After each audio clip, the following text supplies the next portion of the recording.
and some would say there's a culture war happening. That's the psychological operation of a battle for the culture. Yeah. Because if you win the culture, you win the hearts and the minds of the people. But we may be beyond that now. We might be well past that. This Andrew Tate interview, he brought up some interesting points about people who are we're basically divided between people that are thinking and people that aren't thinking. Yeah. And he's like, pretty extreme example, but he's like, you could just introduce bestiality to the community and just be like, you have to do it because of climate change. And people would be like, oh, I guess this is what we're doing now. There would be a group where there'd be a lot of us that would be like, you're off your rocker.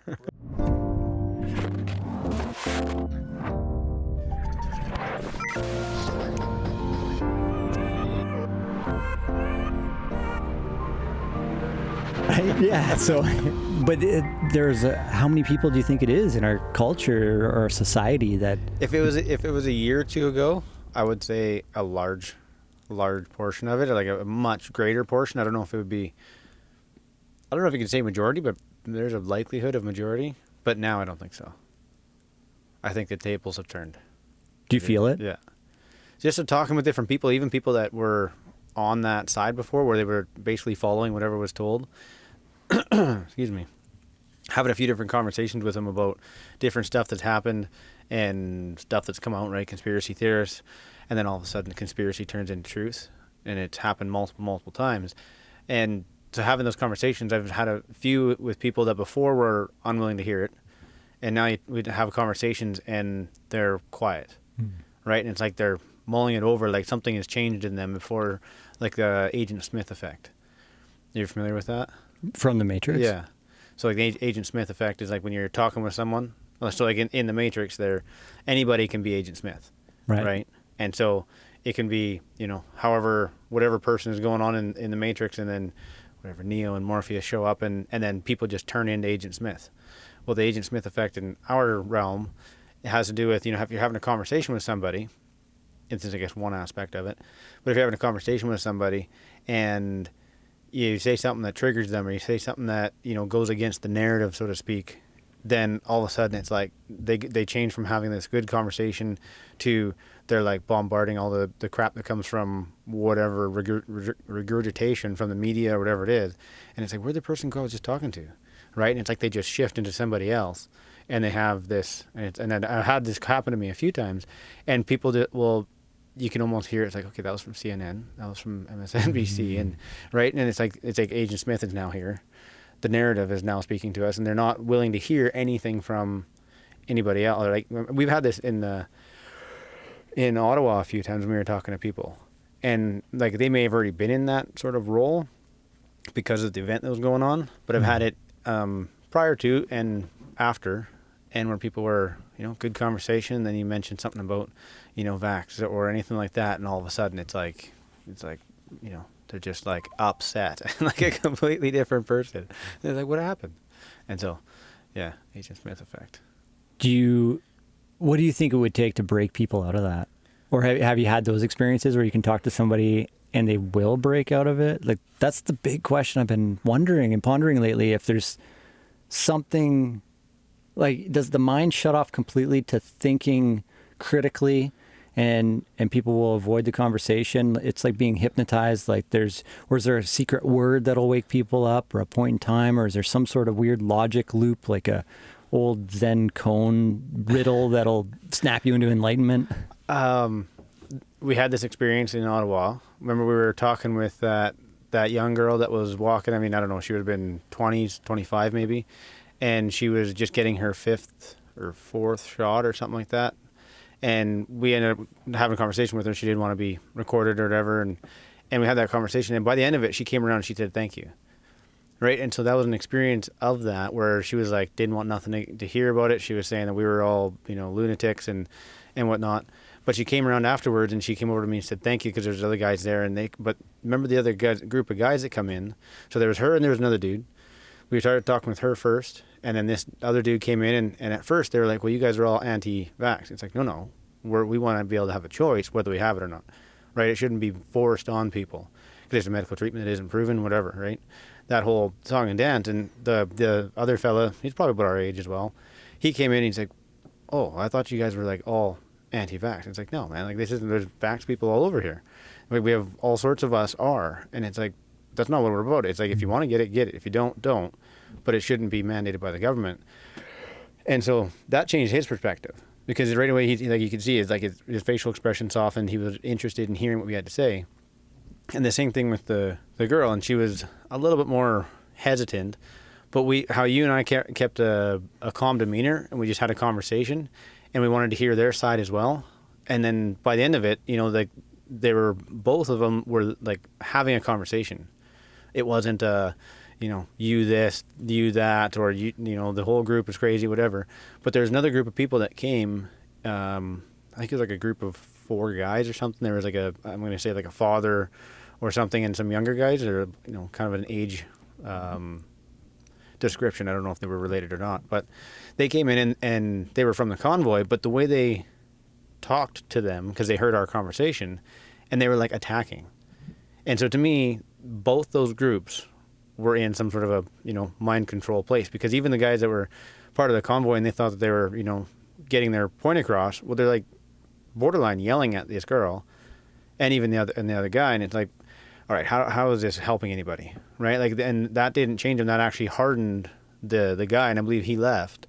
And the girl kind of started to distance herself, because at first she didn't want us to come, like, we were like across the street. And she's like, that's close enough. And it's like, well, technically it's 6 feet, Yeah. And because we couldn't hear her, right? There's other stuff going on. And so we went a little closer, and she got upset. But by the end of it, we were probably as far as you and I weigh, close to that 6 foot mark. And she was comfortable with that. She was okay with it. But those other guys come out and they started like being forceful and like trying to like force information. Mm-hmm. And then she was like, no. And that was when she kind of like walked around, and then she came to me and she said, thanks for that conversation. Mm-hmm. And then she, carried on her way. And so that was one of my experiences, where someone went from having that, their back up against the wall and, having a wall up. And then instead of them feeling like their back is against the wall, they get to feel like someone's having a conversation. And like, it's like, because I asked her many times, I'm like, well, why do you see that this is a valid thing, and X, Y, and Z. And then one of the questions I think that really sunk in and got through to her was, and not got through to her as in like, she got my point of view, but it was a question that I asked her that it got her to think. And I think that was something that kind of crumbled I don't know if you want to call it mind control or whatever it is, or, what you had asked there. And that was, how many are you going to take? Right? Because at first it was like, she'd take a couple, or she'd taken her third or fourth, whatever it was. And then, we had talked about a few things of how, how this is going to continue. And she's like, well, I wouldn't take any more. I'm like, what if they make you take more? Like, what if this continues on for every 6 months for the rest of your life? She's like, well, I wouldn't do that. And it's like, well, that's where we are. We're just, a few, shots less than you before we got to that point, right? Everybody has a limit. I shouldn't say everybody. I'm sure there's people out there that would just keep getting it and getting it and getting it. But that was one thing I seen her demeanor change when I asked her that. She was like, because she's like, well, I would quit my job. And I said, well, okay, well, that's that's why we're here, right? Because people quit their job because they didn't want to take 1, or they didn't want to take 5, or they didn't want to take 2, whatever it was. And she got to a point when I was like, well, would you take 4? Would you take 5? Would you take 6? And she's like, well, no. It's like inviting people to have the conversation or the thought. She was willing to have the conversation. At first, she was very standoffish, but I think because the conversation we were willing to have with her, because we weren't going at her like, right? It was like, well, what do you see in this? Like, why? Like, can we hear your point of view, sort of thing? And that seemed to open up with her, or open her up, or like they had her to drop her walls a little bit. And then by asking some of those questions, like how many, or getting her to that point of like, because a lot of people don't understand like themselves what their own negotiables or non-negotiables are, right? When it comes to a point and someone can talk them through that process, and also it's usually just asking questions, and a person will get to a certain point where they're like, well, yeah, I wouldn't do that. Yeah. And it's like, okay, so then what's the difference between that and us? Like in her situation, she wouldn't take like 5. Right. It seems so important to have the opportunity to be asked these questions so we can think about it. Our media never stopped to ask people, well, how many are you willing to get? Yeah. For reasons that we can get into. But well, and at the same, like, I don't know if this would be a culture war, part of the culture war or not, but who does ask that? Like, do teachers? Do parents? I mean, parents are so bombarded with... You mean who does or who should or who used does? to? Like, because you're saying that the media doesn't, like, it's a very viable thing to get asked those questions. But in our society, who does? Because previously, the broadcast news, their job would be to, one, report the news, the facts, and then two, to break it down through editorialization and conversations like this, and then reframe it so that each person can look at the news and understand how it applies to their own life or how it will potentially affect their own life, right? Because we need that analysis. But so do they ever ask the question, or did they ever ask questions that help people get to the point of their own understanding, like their own negotiables and non-negotiables? Like, that's the role of the news. That's what the news is supposed to do, or traditionally has done. So interesting. Yeah. So that's not my experience. I haven't watched the news up until, like, really when I was younger. I really didn't watch the news of any sort, and it wasn't a big thing in our household. So, like, to me, I'm not really familiar with old news, and maybe it's before our time. Or are you saying, like, still in our era? Like, the way that I was taught is it's the function of the news media to help us to process and understand the world around us. So, one, to just give us the facts, let people form their own ideas, but to also analyze it and interpret it so that we can better understand how this new information actually applies to us. So if a storm was moving in, some people might not consider, like, why would that affect me? Well, the news anchor could add, you might want to close your windows because this storm's going to be an intense one, and it's going to, lightning could come in through your window, it could blow your plants around. Or, if maybe you've got farm equipment, you want to get it indoors. Like, if they can at least add a piece of the story that you understand it, right? That's the analysis and interpretation of what the fact is that might apply to you. Then there's a next level, though, of like, so there's how it may apply or how it may affect. But there's a level of, like, when it comes to, say, the shots. I don't know if that's going to get this show or this. Depends what you say. This will go on YouTube and Facebook, but YouTube's pretty picky, man. Right? Yeah. We know that much. Well, I'm not going to go into detail, but just in that situation, like, for some people, there's like a non-negotiable is one. Yeah. So for some people, a non-negotiable is like, you know what, I'd take one and the boosters.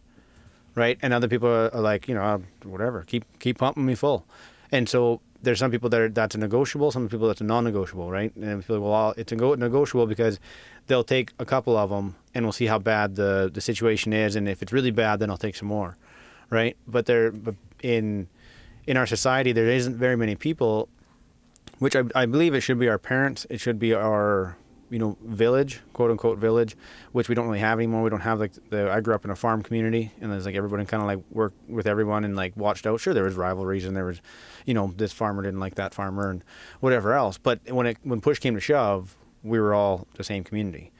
And so when it came to, like, you have conversations like, say, my grandfather and so-and-so didn't get along. But if I, was hanging out with their kid, like, say I had some friends that were, the guys were my age. We played hockey and stuff together, but my grandpa did not get along with their uncle, like, at all. But when I went over there, it wasn't like he was, like, malicious to me.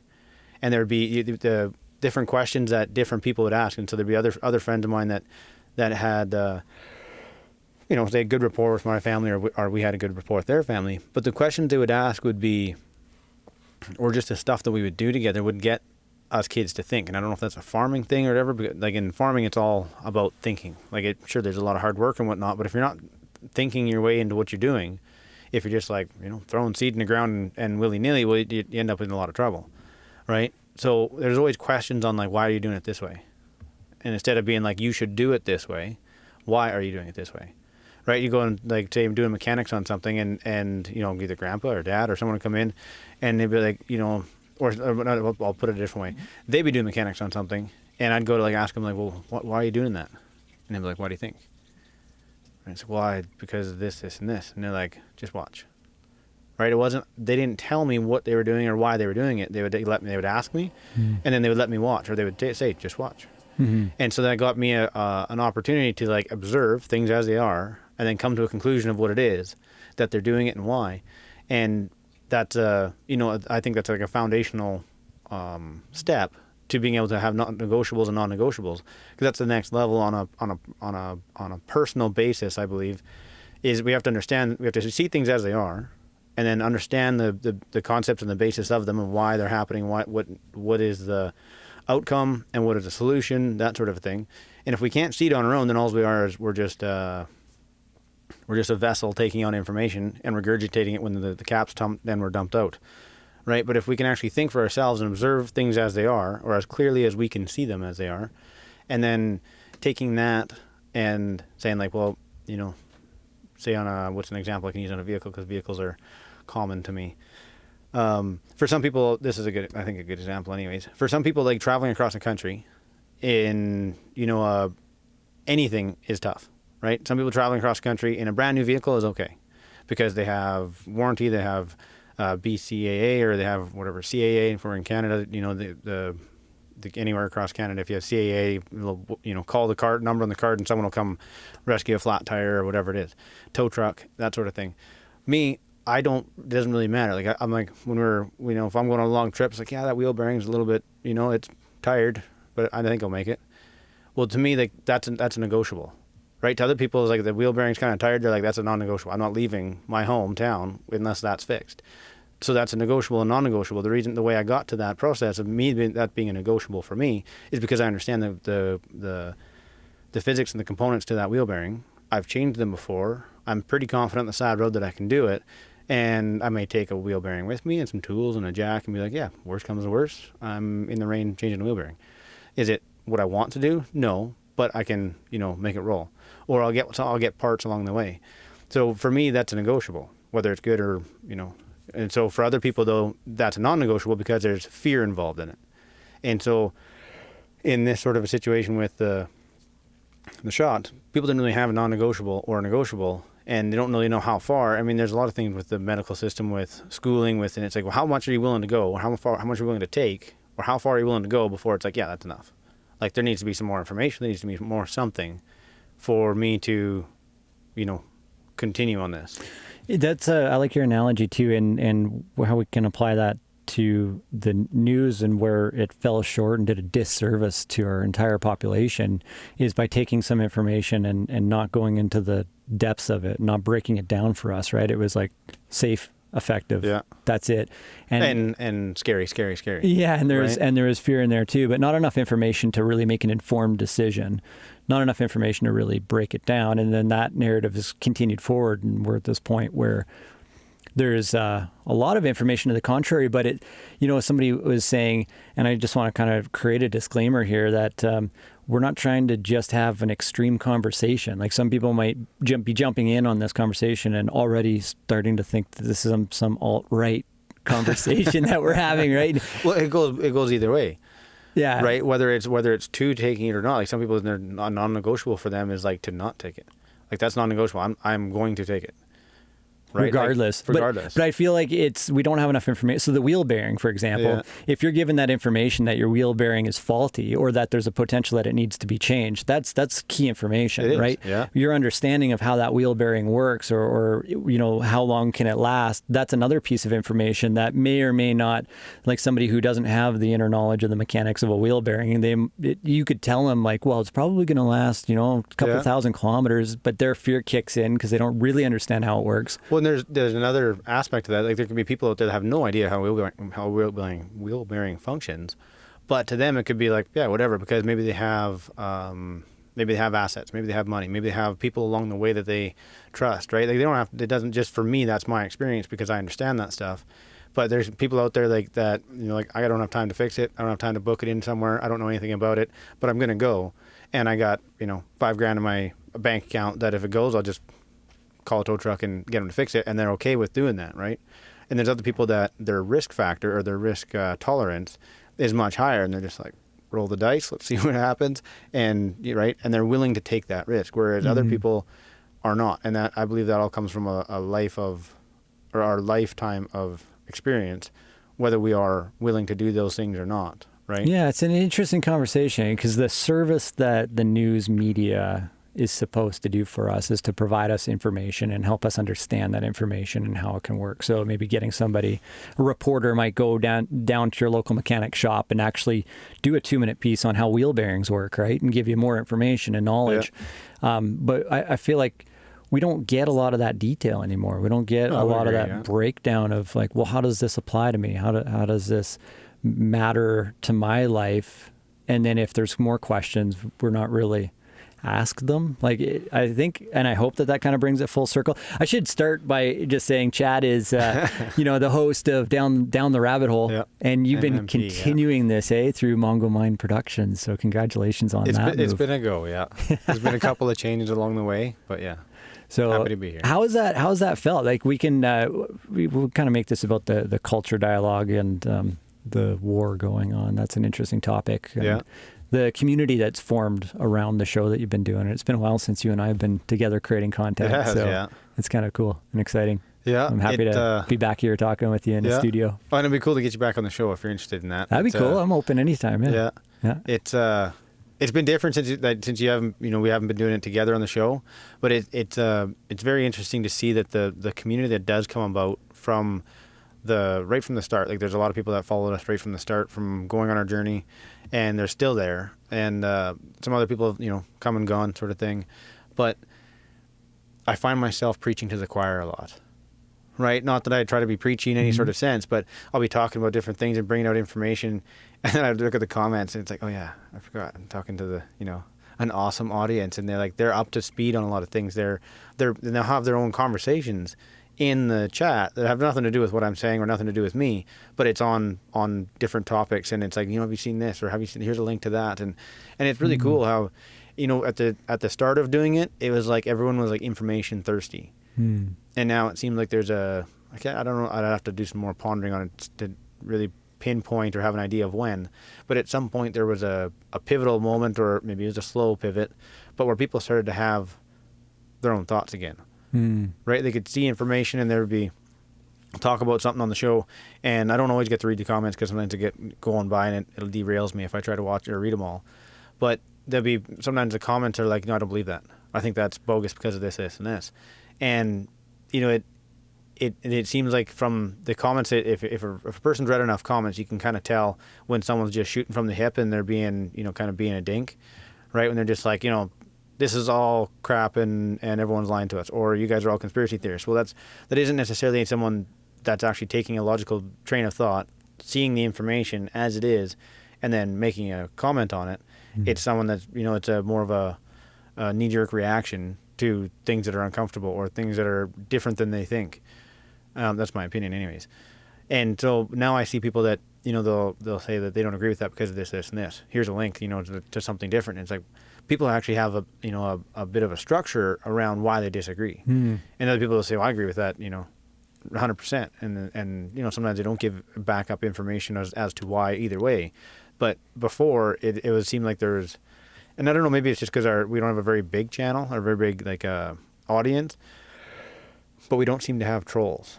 And I'm sure that's because we're small, but we have had a few along the way. And it's interesting because I think you even when we were in Ottawa, there was a few times where there were like trolls come in, and it was like the comment section just blew up, and it was like there was no more troll, and it's like people like in the comment section just basically run them out. Yeah, I remember a moment too where we just like collectively people in the comments and we're saying just love them anyway. It's just don't take what they're saying, but send them some love. And like if there's someone that's being a troll and they're trying to be, essentially it's like an online bully, right? Yeah. And well, what do bullies hate?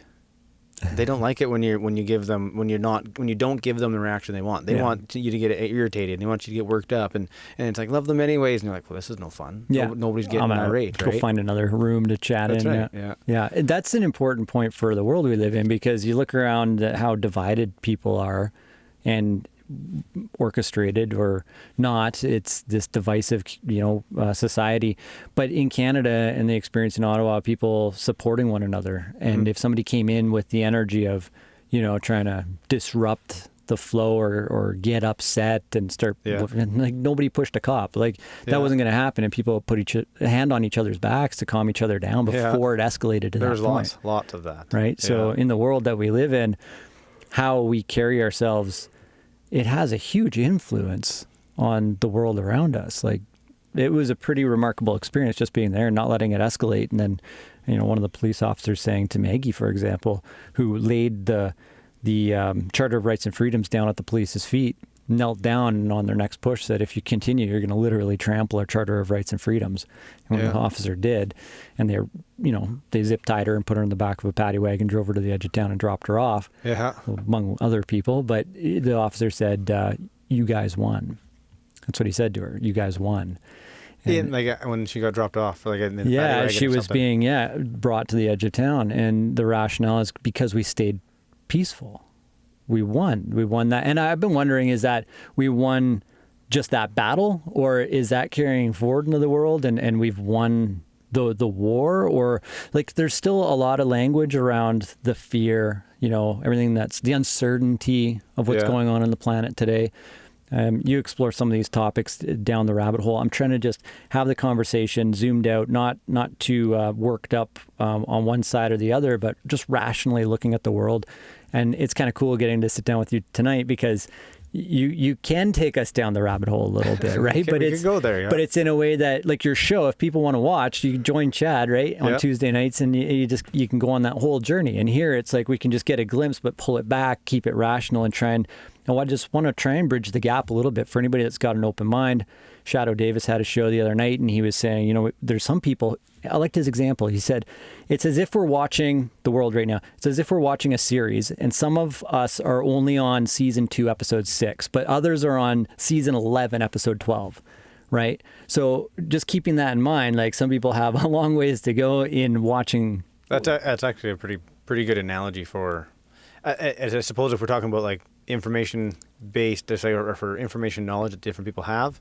Is that what we're referring to? Like look at so the Andrew Tate interview I thought was really telling, because that in some ways that's pretty divided. He towards the end he says he likes Maseratis and cigars, but he was doing an interview with this girl and she's like, well, you like Maseratis and cigars, so that that makes you a misogynist. And he's like, no, how does that make me a misogynist?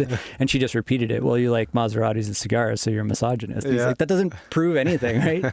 So it's an interesting time to just be divisive and divided based on ideologies, or just like, no, you're not, you're too masculine, so you don't fit into the world today, right? Or the color of your skin matters. Like, well, and that kind of goes back to a non-negotiable in my mind, because like when I hear people talk like that, to me that's non-negotiable. I don't entertain those ideas. If someone, he says like Maseratis and cigars, and she's like, well, you're a misogynist. And he's like, why? Because you like Maseratis and cigars.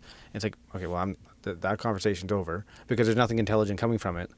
And so to me, like in a way of like seeing the world and the information that's coming, one of the comments in the group the other night was like, it's really hard to figure out what is reality and what is distraction.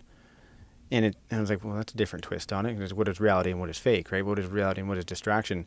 And when people like say these sorts of things, you asked earlier, like, what is it that gets somebody into that state of mind where they're kind of blocked off, or they only have this train of thought where they're just regurgitating what the mainstream says. And I mean, we could take it on to a spiritual level. There's I do believe it to some extent, and I by no means would discredit it. I think I personally need some more information on it, but I felt it inside. I felt it with other people, and that comes to like a good versus evil. And you can see it in people, like the people that were very rejecting of the convoy, they seem to be very angry. Like I didn't see too many people that were like calm, peaceful, having a discussion or conversation that were just in a good place, right? And the people that came around, like that young girl and the fella that was about our age, and they came around. They weren't hostile. They weren't, at first kind of were, but they'd probably been attacked everywhere they went, right, by people that disagree with them. And so when it comes to, like someone saying, well, you're a misogynist because you like Maseratis and cigars, it's like, well, like there's no conversation there, and that's a hostile comment.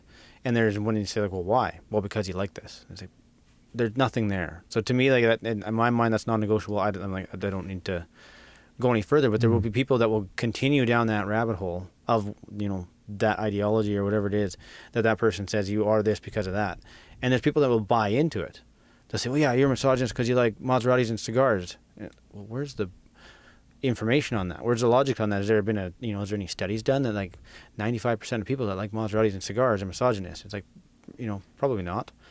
But people will go on to that. And I think that there is, I do believe that there is an element of good and evil, and, on a spiritual sort of plane. And there's a couple of songs out. One of them's by Tyson James, which is a very controversial, I don't know if he's very controversial, but some would say he is.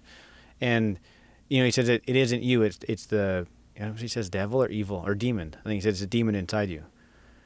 And it's like I've seen people that are very like just wound up and tense and like they're grumpy or they're bitter or they're like just and I've seen it in other realms like that. In the last few years of my life has changed a fair amount in the last 2.5 years.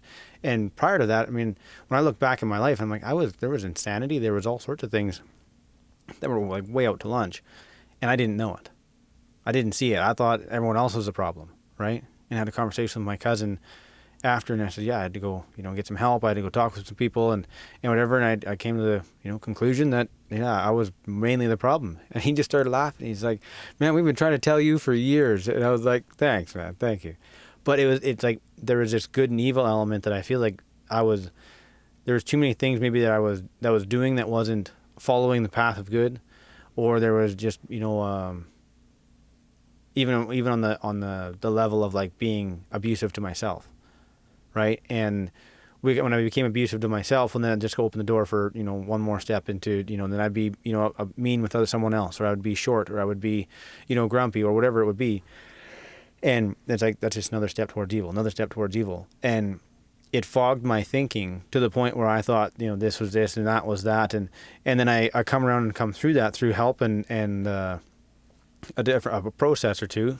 And it's like looking back, I'm like, why? Like, where was my logic? Where was, like, I had people, friends and family tell me that I was insane.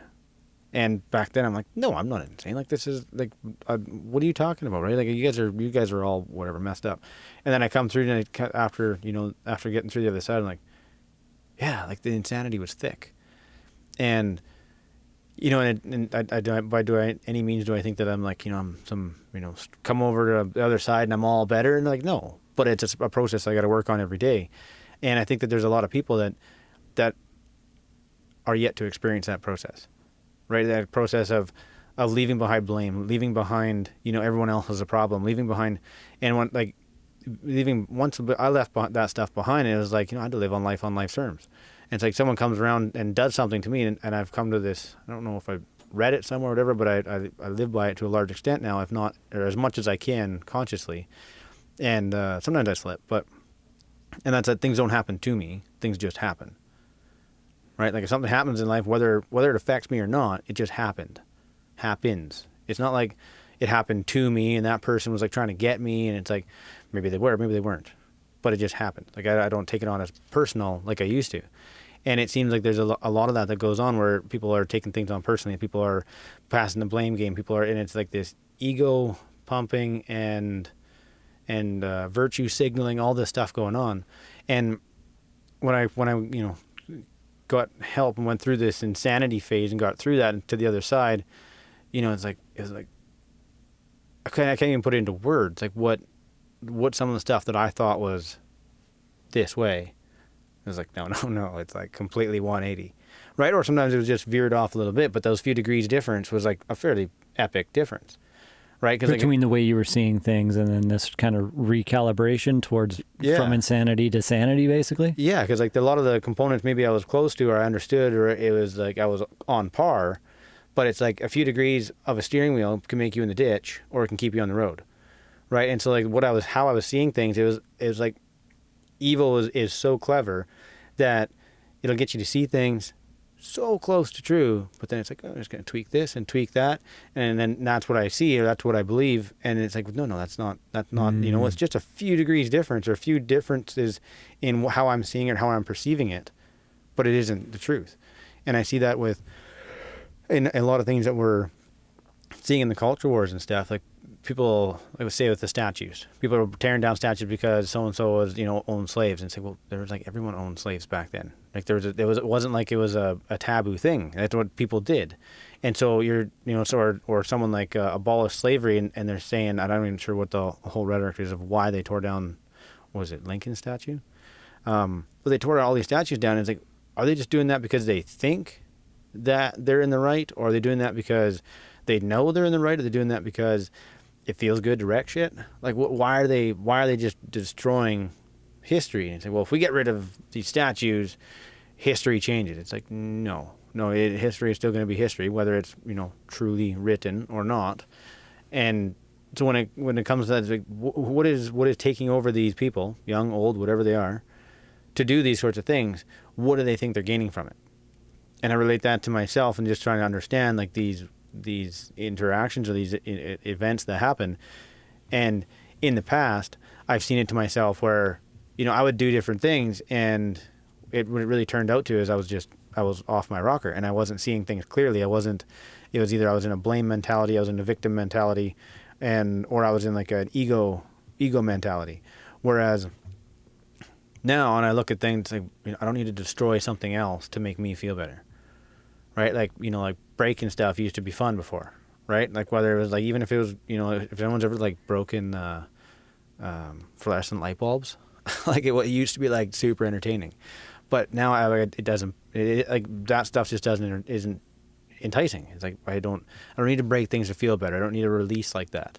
And so I'm curious if that's why people do these different things. And, why do people attack somebody with, really baseless claims just because you like cigars and Maseratis, all of a sudden you're misogynist? It's like, why? Like, it's because cutting somebody else off the knees makes them stand taller? And I think it does have this element to do with good and evil, and that evil fogs or clouds our judgment, clouds our vision as to what is true, what is reality, and what is logic. And even if it's just a small tweak, and then we, take it over ourselves. And once we're off that path by this much, you go down that road for a few years. I mean, the starting point and where they come to, by the time we get down that road for a long ways, we're a long ways off path, right? Or off course of maybe where we intended to go. And we often hear that with people that say, one day I woke up and I was 40 and it was nowhere where I wanted to be. And like, that's a pretty tough situation, right? Mm-hmm. And I think that has to do with, I do believe there's a spiritual guidance that each one of us can tap into, each one of us can experience each one of us can experience, tap into. And when we don't, and we go by ego and whatnot, then that's how we get this. Yeah, fork in the road, or just split amongst ourselves even, right? And well, I mean, it can be like, you mean like amongst ourselves as in... Is that like kind of what you mean? Like a split within ourselves or a split amongst ourselves? Like now we got part of our society going one direction, part of the tribe's going in another direction. I think it would be like, I think that's kind of like a macro and a micro discussion, and I think it goes both ways. I think it goes for the individual, I think it also goes for the society. And the more that we do, that is like... Maybe I'm wrong, but I do believe everyone has a sense of good and evil. What is right, what is wrong, what is, and sure. It's like our morals and values shape the direction of our lives based on what, you can get that twinge of guilt when it's like, oh, I'm off track. Why? Where does that guilt come from? Where does that feeling come from? But if people don't ask that question, right? If people don't know, like, well, why do I feel guilty? Then let's get to the bottom of this. Instead of being like, let's just stuff that down with whatever, smoking stuff or Weed's whatever. Legal now, and video games are abundant, so I don't need any of that. Yeah. Right? And then that's what Change I mean. How I feel. That's what I mean by like evil creeping in. And it's like, instead of like dealing with why do I feel like this, or to say we hurt somebody or harm somebody, and maybe it's somewhat minor, like we didn't beat somebody up, we didn't do anything extreme, but even if we're we're rude or we're whatever, and if we don't like own up to that, then what are we doing? We are perpetuating evil. Mm-hmm. Right, and it is not enough for, I don't remember the exact quote, but it's not enough for to suppress evil or to stop evil. It's not enough for good men to do nothing. And so if they're like, well, I didn't do anything wrong. It's like, well, you didn't do anything right either. Right, just because we sat in the corner and we kept quiet. It's like, well, that doesn't. Doing nothing is still doing something. You can't. You're sitting on a fence. You're sitting on a fence. You're not getting involved. You're just allowing things to happen. And it's like going to the gym. There's only two ways the body goes, and that's building and atrophy. Like there is no like point where you're just hanging out. And like, right, you can't freeze frame. Like, I feel great today. I'm just gonna freeze frame this and be this forever. Right? Like someone goes and they get in the best shape of their life, and then it's like, okay, I'm just gonna stay here now. Yeah. Like no, they're like, you either continue to do something, or you go to atrophy. And I think that's the same place as, and so when you say like by doing nothing, it's doing something and it's going to atrophy. And atrophy in this sense would be going to evil. Yeah, complacency has an outcome. There's an effect to that yeah. too. And it's interesting. We make choices, and it leads us in one direction or another. The four noble truths that Buddha talked about. There's a path that leads towards suffering. There's a path that leads to the end of suffering. Yeah. Right. But they both include suffering, don't they? Well, so then there's a path that leads to it, path that leads away from it, and then on the outsides of those are suffering exists, and the end, or he calls it the cessation of suffering, is a possibility that exists as well. So essentially, there's two outcomes to the end of those roads. We're either leading towards the cessation of suffering, or we're leading towards suffering. Suffering exists. The end of suffering. Cessation would be like the end of. The cessation is where the pain stops. Yeah. So whatever that looks like, that's a philosophical exploration in our minds of like, well, what is the end of pain? Is that like the universe implodes on itself and we all return to oneness, right? Like that's big macro picture. Or is it, that's something to contemplate. That really is a philosophical thing. It is a spiritual journey. I believe that too. But the idea that we're being led in one of two directions. Napoleon Hill, who wrote Think and Grow Rich, one of the best-selling books of all time, interviewed... His Outwitting the Devil is a good book too. Right. So back in the 30s, he wrote this book, Think and Grow Rich. He interviewed, I think, thousands of people to get all the information for the book. 20 years.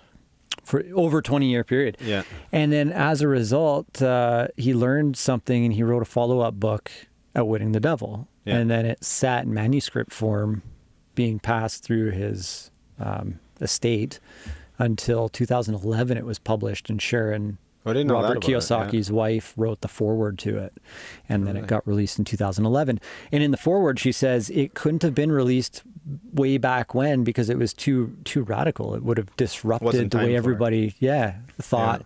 Yeah. And in the book, he's having a conversation like this free flow writing, asking questions, getting answers, kind of like Neil Donald Walsh's Conversations with God. Yeah. And the devil has to answer him, but tries to avoid answering certain questions. And the main principle that stuck with me is the idea that we're drifting. Well, isn't there an element to that he has to answer truthfully? Right. But it's like somehow in answering truthfully, it can be not diluted, but it...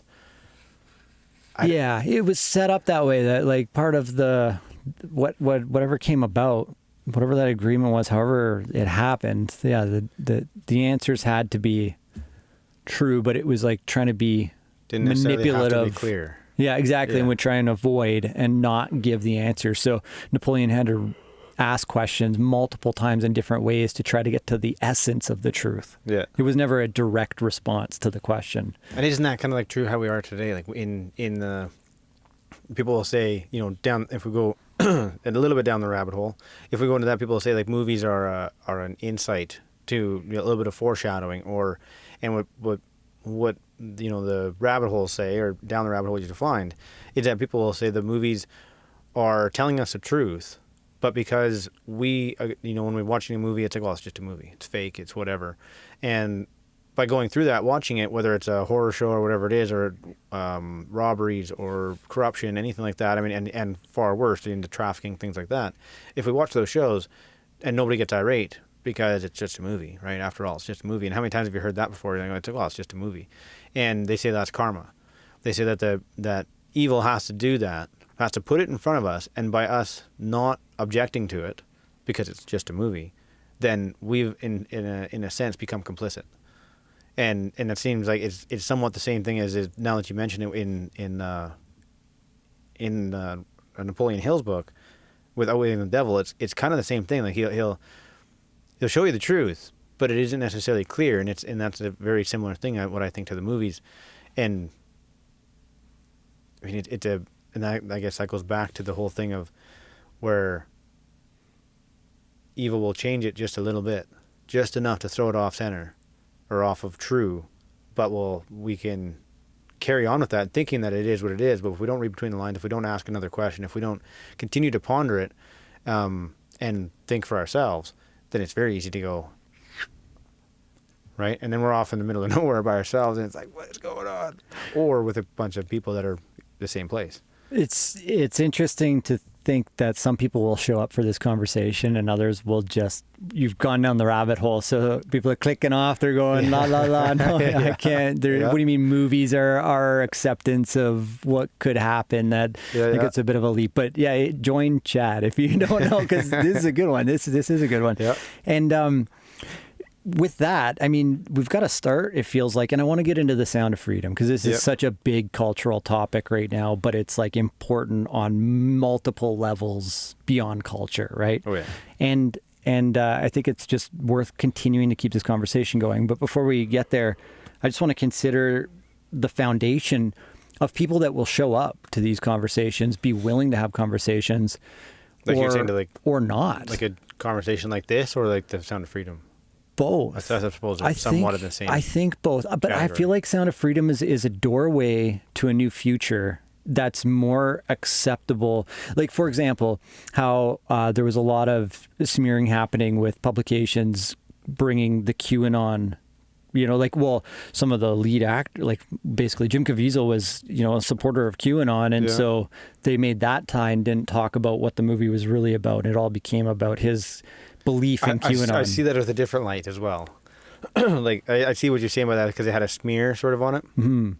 But on the other side, I think there is a group of people that are coming around and being like, "Those damn conspiracy theorists are right again, right? Like about this thing, about that thing," and they're like, this QAnon now has a movie out, and it's like, you know what? Maybe I'll go watch it, right? Because you don't have to they don't have to sign on to their account. They don't have to whatever. They can go. I mean, it's somewhat in their own realm, we'll say, right? By like movies, going to a movie, well, I'm just going to go watch it, right, and see what it's all about. But it brings that curiosity because it's a full-length movie in a format that people are a little bit more used to watching. Because what I found is a lot of people, especially with the attention span, it's like if it isn't like a short or clip, that's why shorts and TikToks and all that are all the rage, because people, that's what there have been studies that go on. This is actually quite a while ago, but they said like it was every 3 minutes. People's attention spans only last for and like that was like 10 years ago or something. I heard that, so I wouldn't doubt if it was down below a minute at this point. And so to watch a longer based movie or a show or video, especially at home, it for most people is very challenging, right? Because they have little ones, where they got dogs, where they got pets of whatever sort or stuff going on. But you go to a theater and you actually just watch it, and I think there would be people that, after all of this stuff has gone on and they've heard, a conspiracy friend or family member talking about things, and they're like, damn, it's, I hear that in the news now, right? They were telling me this 6 months ago, but I didn't want to listen. And so I do see the idea of like kind of a smear, but I do think that there's a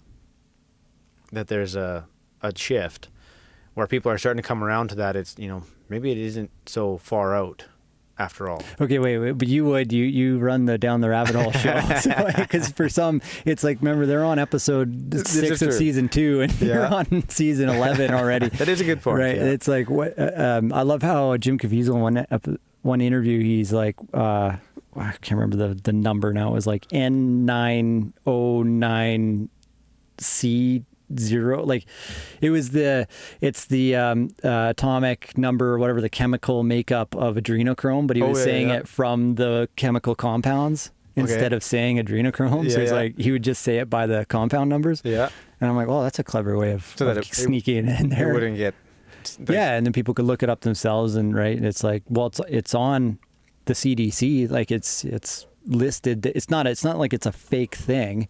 And then there's actually a doctor who came out, or a scientist who came out with a video kind of breaking down how adrenochrome's actually made from a scientific perspective, so it's not so crazy. Fear and anxiety, right? And and so, I mean, to get there, that's a long way from the past couple of years where people are like, oh, what, you're a Democrat? You're like a Satan-loving, child sacrificing. I mean, until people get like, past the right and left sort of argument, or red and blue, I think we're in trouble. Right? Yeah. That's my opinion, as well as many others. But I think that the people are like, well, I'm a Democrat, or I'm a Republican, or I'm a conservative, or I'm a whatever. And it's like, until we get past the point where we're fighting over these factions, it's like, we're all humans. We're in a civilization that is humanity, and until we realize that we're fighting with our brothers and sisters, there is no war won fighting against our brothers and sisters. Right. It's not about like, then even what I just said, because it could be taken out of context. Like, I'm trying to accuse Democrats of something, but just want to bring it full circle, let you finish your thought. Robert F. Kennedy Jr. is, running for the Democrat because he feels like his party's lost its way. Well, they used to be a very morals-based.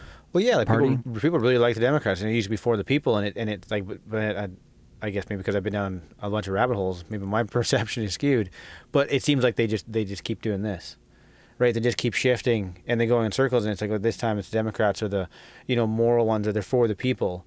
And then it comes around, it's like, oh no, now the Republicans are for the people, and it just keeps us in this perpetual loop of fighting. And then you get a new party in here once in a while and into the mix, and then they disappear, and then who they get Democrats, Republicans, conservatives, and liberals, and it just keeps going around and around and around. And like Robert F. Kennedy, he talks about the Democrats back in the day, and there's a lot of people that say like they were all Democrat, like their family members, their everything, their whole family is like Democrat, and now like like people that were on that side for 40, 50 years are now saying I'm Republican, because it seems like, in my mind anyways, they're two wings of the same bird, and they're just going around in circles of who's the favored one. Right. So let's like good cop, bad cop. I like that. It's a fair statement, I think. And we can just kind of take a step back and let go of the labels a little bit. It's not really about the labels. And that's what I think the kids, at least. I can go down a whole thing on labels, and it's not even a rabbit hole, just my own 2 cents on that. But cool. Maybe we'll circle back. We'll see, or we'll make another podcast and talk about labels. But what I'm really grateful for is that the Sound of Freedom has brought a new light to real world issues that are going on and real important. Like the kids, for me, going to Ottawa, it was about the kids. That's like drawing the line. As soon as they're like, the kids don't have a choice, it's like, okay, well, who's going to stand up for them? Right. And now this is an extension of that. It's like, hang on, there's child slavery. Like, since that movie came out, I feel like let's just hit pause on all the issues going on. We can collectively tackle them one at a time. Right, rather than being divided, we gotta, right, exactly, yeah. So, and then to say, hey, hang on, guys, what can we all agree on that we can at least just focus on one issue right now, and then we can look at what we can move forward together on next. Like looking at our similarities rather than our differences. Right. Yeah. Right? We all, like, kids are, a thing of families. Doesn't matter what Democrat, Republic, wherever. And it's like they ought to be safe. They ought to have a good place to be, raised and educated. Yeah. And it's like, I did very much so agree with that point. Like, what is something we can all agree on? I think that is 100%, right? So the end child slavery, period. So I think the film has opened the door to this bridge between all those other topics, but the focus is on, okay, hang on. Now that we're having this conversation, Tim Ballard was asked on stage a number of times, well, what can I do? Especially after you give a talk or they'd see the film, what can we do to help? Because people suddenly feel inspired to help. And he said, just be willing to have a conversation about it. Because until we can talk about it, it's been swept under the rug for so long. Like there's 5 to 1. He said there's 5 times more drug officers in the U.S. than there are officers looking for these children. Right. So until we shift the public narrative, like our focus, essentially, like what we want to see change, if we're just trying to end the war on drugs versus end child slavery, then our money, our time, our energy, and our focus is going towards drugs. Right. But if we shift our focus to the children, it's about having the willingness to have the conversation instead of, whoa, this is a heavy topic. I don't want to talk about this. I don't want to look at this. Well, it gets swept under the rug. Right. I've had experiences with that, actually, with close friends, and that was exactly what they said. This makes me uncomfortable. I don't want to talk about it. And it's like, I'm sorry. There's people that are having to endure this, what someone thinks is uncomfortable as a conversation, and that isn't even really getting into, detailed topics. But people say, well, that's uncomfortable. I don't want to talk about it. And it's like, well, there's a group of people, a large portion of people, and a lot of them, yay tall, that have to endure this. They have no defenses really, and they have to endure like hellish things on a daily basis, and it's too uncomfortable for us, so we just don't want to talk about it. It's like, okay, well, how about you switch places with them and see how that goes, and then think of it on the outside, your comments of, it's too uncomfortable, I don't want to talk about it. And it's like, I hope somebody's talking about it, because I don't want to live this way for the rest of my life. And so I had actually with a couple of friends, and I'm not afraid to call people out on that, because I think that's childish. And like when people don't want to grow a pair, and it's like that they're helpless. Right? Like anyone from, I mean, even up until we're I mean, sure, 18 something, sure, we're a little bit more aware, but we're still kids, really. Like in the grand scheme of things, like we still don't understand a whole bunch at that age. I mean, the more I know now, it's like the more I know now, the more I understand, the less I actually know. Right? Like I have so much to learn, but when it comes to like at a young age, like I mean, people are somewhat more aware when they're 18 and whatnot, but still, like even people our age are helpless when it comes to big organizations like that have malice in their heart and they're going to do something evil. And it's like, what are we going to do? I mean, sure, if we're extremely, tactical in how we're going to, do something, sure, we may be one of the ones that escapes. But really, once like that kind of a hellish organization gets a grip on you, well, what are you going to do? Right? And it doesn't matter really what age we are. It's a hellish place to be. And especially for someone that's little and like they don't understand anything about the world. Their muscles aren't strong enough to pick up their favorite dog or their favorite puppy, and yet they're getting passed around, 5-10 times a day. And it's like, well, and people are like, well, that's uncomfortable. I don't want to talk about that. And it's like, who are you? Right? Are we people that are compassionate with others? And like, these are people that'll, talk about this kind of stuff in the sense of, there's change in the world and things like that. And I believe the change starts with us. And like, if I ever find myself, saying, well, I don't want to talk about that. Whoa. If I want to see this stuff change, I need to make some changes, right? And in the last, whatever, 2 to 3 years, I've come to that point where I have made changes, and that's the only reason why I can sit and talk about this now to some extent is because I've seen, the things I used to do, the things I used to talk about, and I'm still, like I say, I still have a long ways to go, but when it comes to that area where people are like cold-hearted against. Not wanting to talk about somebody else going through hellish situation just because it's uncomfortable, that irritates me, right? Like not too much irritates me. I don't really get mad. It takes me a while to get there. But like someone says like, "Well, that's uncomfortable," and it's like you are you are scum of the earth, my friend, because like they're young, helpless people that are begging for a safe place to grow up, and just someone to like love and care for them, hold them, and it's like and they're being passed around like a toy, right? And it's like that's a disgusting thing to think about or to talk about, but it's a reality. And it's like, well, to suppress evil or to stop evil, it's not enough for good men to do nothing. So if we just sit there and I don't want to talk about it, well, it's just going to continue. And so I agree, 1,000% that we need to have a conversation about it. And it doesn't have to be like, okay, we're going to go out there and we're going to, assemble 7,000 task force members to go after this, but just by people having a conversation about it, and so like a lot of people say, like what is the darkness fades away or disappears when you shine light on it. Well, us having conversations is shining light on it, and it can just be the simple conversation of, have you seen the movie? No, I haven't seen the movie. What's it about? Oh, you should really go see it. And that's really all it needs to be, right? And someone's like, well, that's a QAnon thing, and it's like, wow, it's Sound of Freedom. It's about kids and their freedom. Maybe just set the QAnon thing aside from the media or whatever, because there's nothing in the movie that talks about QAnon. There's nothing in there that is related to QAnon besides Save the Children, right? Because Q talks about that in their post. It's all about the children, and so when they say that, it's like, well, yeah, if people can't open their mind to setting aside like what they think they know for that, and like there's times on the show where I'll talk about something on our show or my show, and it gets to the point like after I like go off the air and I'm like, I don't know, is that the way this is or that is, and it's a humbling experience to like put yourself out there and talk about something, and then after I've worked it through in my mind, like, wow, maybe that isn't it. But I think that's a place where we grow, and being willing to have those conversations and be wrong and being okay with that, and then seeing that and going back to critical thinking and being like, okay, like, and non-negotiables. Okay, am I willing to do that again, or just continue doing that? And it's like, no, I have to do something better. It's non-negotiable for me to continue doing that same thing that got me that feeling, or that could potentially be, misleading people. And it's like, how can I get better at showing both sides or presenting information like you've taught me objectively, right? And there can be an opinion in it, but it should be clearly stated what is opinion and what is information. And I think that that goes back to media, is I think there's a lot of opinions in the media, and I don't think a lot of them come from the speakers themselves or the hosts themselves or whatever they're called, anchors, because there's proof out there that it shows that they get a letterhead to read or a a script. Something on the teleprompter. Yeah. And if you go and watch, across the nation, they're all the same or, very similar.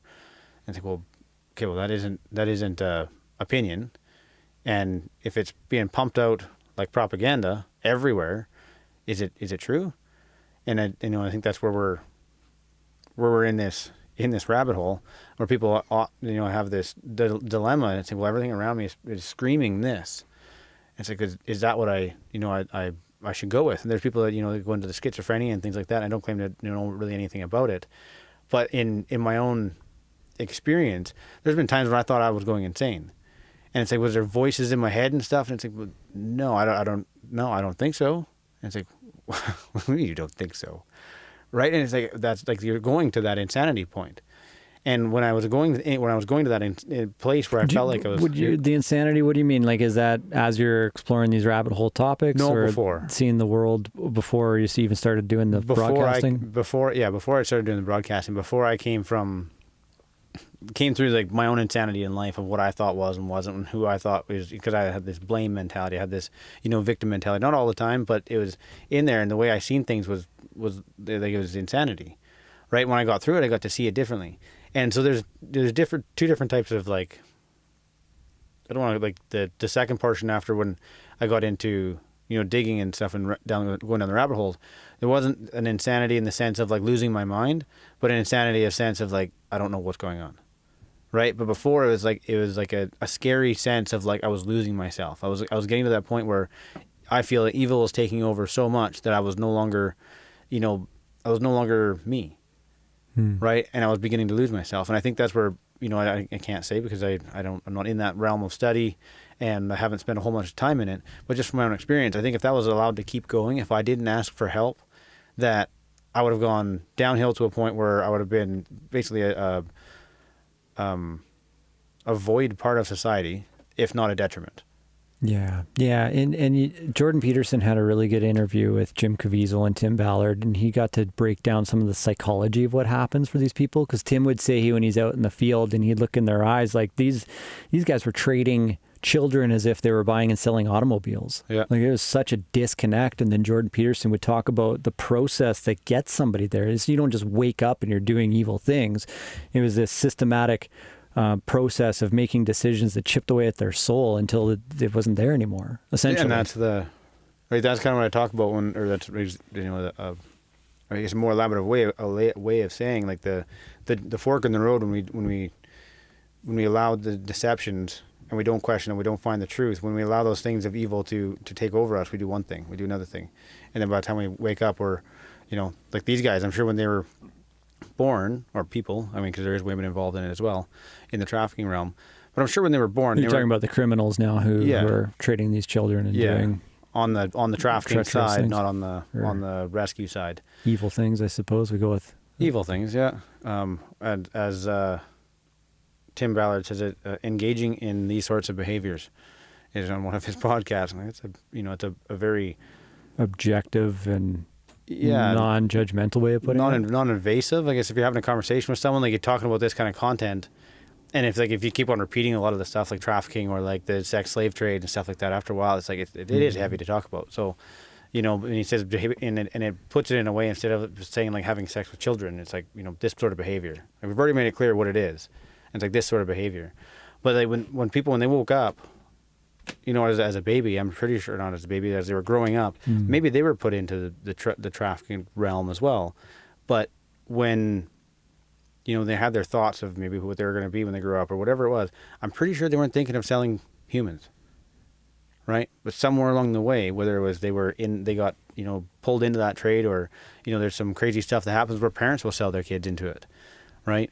And, is that something that some of these people went into, or was it some way that, they were, who knows what happened, but I do believe it was like, one little thing, and it starts to like suck you down this path, and then it goes further and further, and the next thing they wake up and they're like, I'm in a gang of whatever, doing harmful things to other individuals for money, and so disconnected from it. there is something that I wanted to bring up too. I was talking to a coworker today about, it used to be like there's an understanding that there's certain lines that if you cross those lines, you're not part of society anymore. Like What's an example? An example would be raping children. Right? Where now I'm sorry, but that's a line that you just don't cross. That's at least how I was raised, right? And if you're no longer, even in jail, they call you a goof and kick your ass and kill you, right? That's right, yeah. So like they have to go in protective custody. Yeah, so I'm sorry or not sorry, like, right? Yeah. But it's unfortunate that some people would end up making a series of decisions and get pushed this way. And we could say, well, maybe it's cyclical. Like they were abused as a kid and that person was abused as a kid. At what point can we get to a place then as a collective that, like, is there forgiveness in this for the people who are doing hard things, or like, is that going to take a long time to get there? This is kind of what I was curious about having the conversation, that do we just send them to, a planet in another solar system and that's the end of it? Like, or is there coming back from it? There's atonement, there's forgiveness, because there's like this grieving process. When I first heard about this kind of thing a couple of years ago, I went down the rabbit hole and things are coming to light, but it was like, I had to stop for about a good year and not look at this stuff anymore because it was such an emotional hit that I was like, okay, first of all, is this real? Is this possibly real? And I didn't feel very good about it, and I didn't want to talk about it, and I didn't want to look at it, and it was like, but I can't ignore it. Yeah. So it took me personally a period of time to just emotionally process the images and the thing. Not that I've seen any of those images, but like even just on the internet, you can find images of decapitation and just things I wouldn't be exposed to normally. Yeah. And it's people go through PTSD. Tim Ballard talks about going through PTSD and not addressing it soon enough, right? It blew me away that they have to make transcripts of each video. I didn't see that coming. And like having to make watch all these, like, okay, like I've watched one of them. I understand these people are bad. Why do I have to go through every video they have and be like, the video starts off with such and such in a room, and it's like, and then they go into, you have to go to detail, and it's like that's sick on the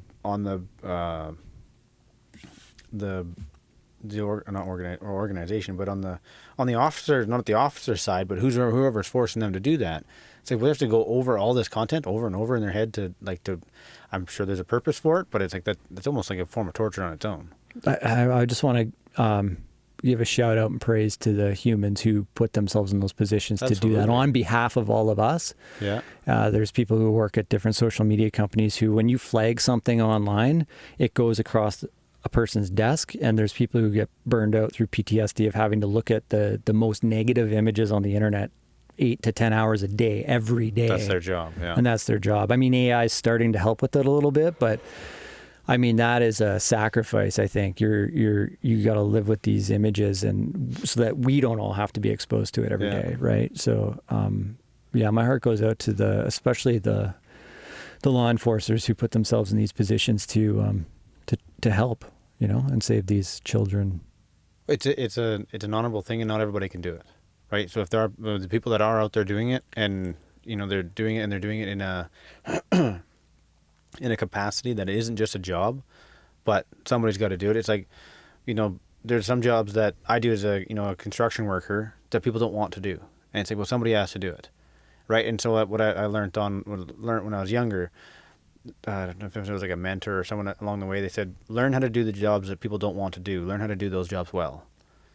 For one, you'll always have work, and two, you'll be one of the most valuable people on the crew, because you're willing to do the hard work that nobody else wants to do, and that moves the job forward, right? So for these people, like it's a comparison in an analogy, but it isn't a comparison in like the level of like PTSD that one has to go through. Like for my job, it's more physical, and there is mental stuff in it, but it isn't stuff like I don't have to deal with like toxic films and pictures and whatnot, or content. So like these people that are going to do that, if they're going to do it and they're doing it because this is something that needs to be done to protect society, or to be to have society have a better go. I mean, that's in my mind, that's extremely honorable. And people that do it for that reason, not because like, well, it's a job, nobody else wants to do it. And it's like, but people that take it on themselves, be like, this is something that, we need to do so that it protects others. Mm-hmm. Right? I think that's a really good a really noble reason to do it. I mean, there's a fine line between censorship, but if people are saying like this is flagged because this is bad, and it's like, oh, whoa, whoa, that is bad. Yeah, that doesn't. So and there are people out there that are willing to take on these jobs and these roles. Question their sanity, but yes. For whatever reason, like I had watched a number of Tim's interviews, and he said he wouldn't have been able to do it without his relationship with God. Mm-hmm. To be able to go through this. And so that's a big part of it. I was just thinking that for the men and women that put themselves in these positions, the least we could do is have a conversation about it. Well, I think that is an extraordinary thing we can do. And it made some people seem minimal, but I think it's extraordinary to do that because there's a lot of people that have to go through this stuff. And like you say, people that went down that road to doing, engaging in those behaviors, with like being on the being on the selling side of the trafficking ring, not the being sold, but of selling. Whatever happened to them for them to get there, there's a high probability that they got to that place because they didn't have a way out. Like there's people that feel guilty, there's people that feel, and I felt it myself for different things that I've done, like whether it's just lying or whatever it is that I've done, and it's like and if I don't talk about that, if I don't, get that, have a conversation with someone and admit my faults, and make a amends to change them, to make them better, like, what am I going to do for them? And sometimes it's just to myself, right? Sometimes it's to me and, to a spiritual energy. And sometimes it's to me and, the person that maybe I did harm to, or to someone else. If I can't bring myself to talk to that person, I can't find that person, I don't know where they are. It was a stranger, I don't know anything about them, but I was a dick to them in traffic or something. And it's really eating me up because it was uncalled for. If I don't do that, what eats me inside? Mm-hmm. Right? Would you agree with that? Like it's something that erodes us. Yeah. And so if there's someone that went, down, they, maybe something bad happened to them and that's already set them in that negative, people talk about vibrations and stuff. And I don't know if it's scientifically proven that you can like measure a person's vibration or not, but as an analogy, I think it's very spot on in that if we let ourselves get down to low vibration, it's very easy to continue down that path. Because for one, we get into this negative mindset, right? Like, well, I'm worthless. and it would not necessarily we think of it consciously that, I've done this, and this, so I don't deserve that. But there's this, like, from my own experience, like I've beat myself up to the point where I didn't think I deserved a good relationship. I didn't think I deserved friends. I didn't think I deserved family. I didn't think I deserved, a good job. But then the other side of me, my ego side, was like, I deserve it all. And it's like these two separate things. And then, when I came to, believe in a power greater than myself, I came to this realization that's like, well, I don't have to be up here that I deserve everything, and I don't have to be down here that I'm dirt. Right? It's like, yeah, I'm gonna have good days and bad days, but I gotta find this level playing field of like, I'm worthy, I'm equal to my peers that are around me. I'm not better, I'm not worse.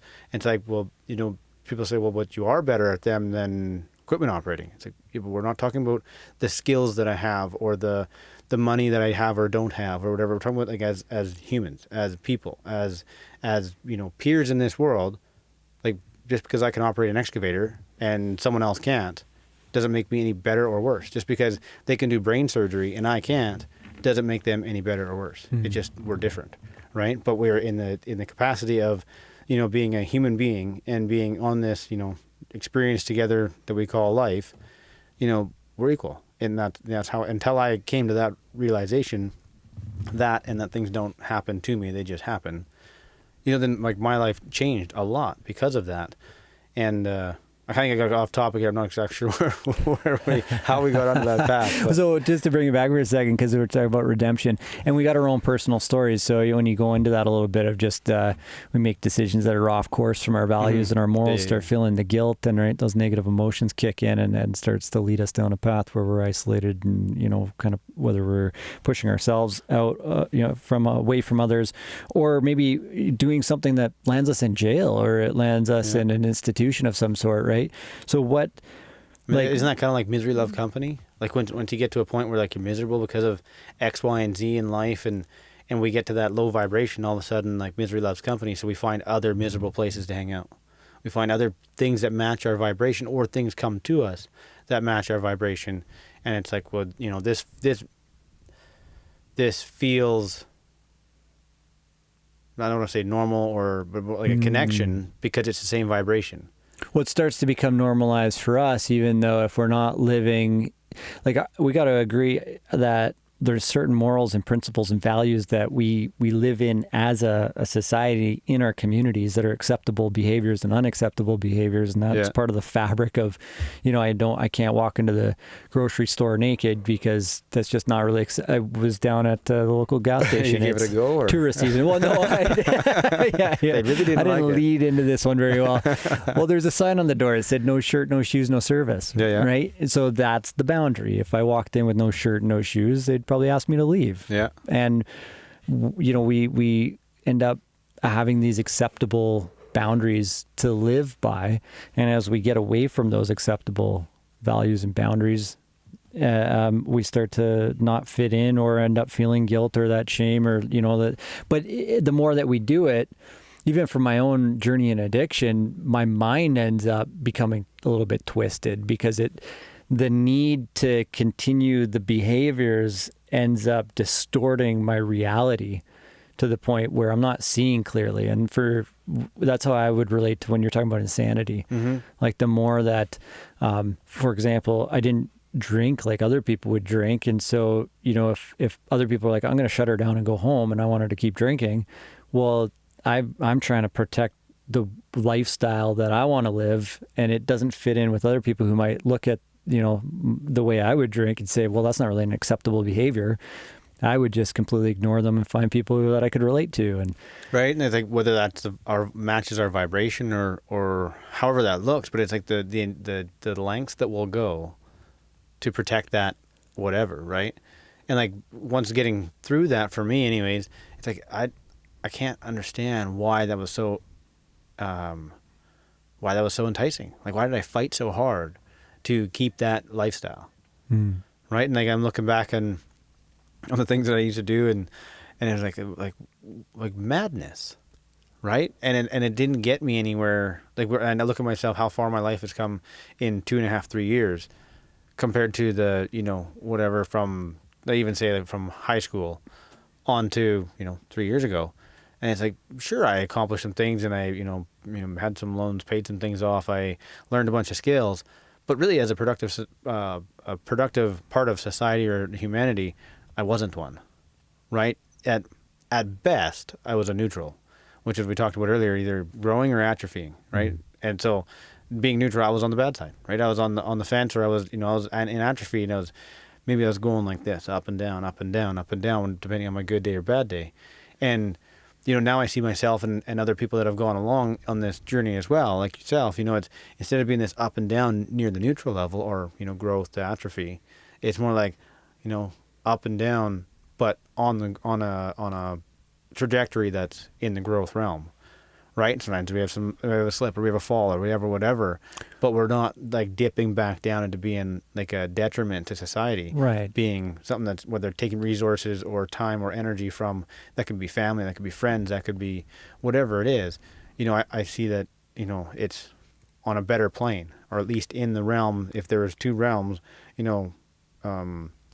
growth and productive member of society, atrophy and detriment to society, even just staying in this plane somewhere doesn't mean you have to like shoot to the moon and be, the all-star by any means, but just by being in that realm, being like, okay, I'm contributing in a productive manner. What I get out of what you just said and the hand gestures that you're making, it's like there's these ups and downs of daily life, but if we zoom out, there's an overall trajectory that we're either going up or down. We're like the course of our life, we're either growing or we're atrophying. We're in one of those two categories. Meanwhile, there's just I could have good days, I could have bad days, but over a span of time, I'm in one of those categories of... Which one do I spend the most time in? Right. And like before, that'd be, if my thumbs were like the center line of, where some people like to think that they're just coasting, which is really a border between atrophy and growth.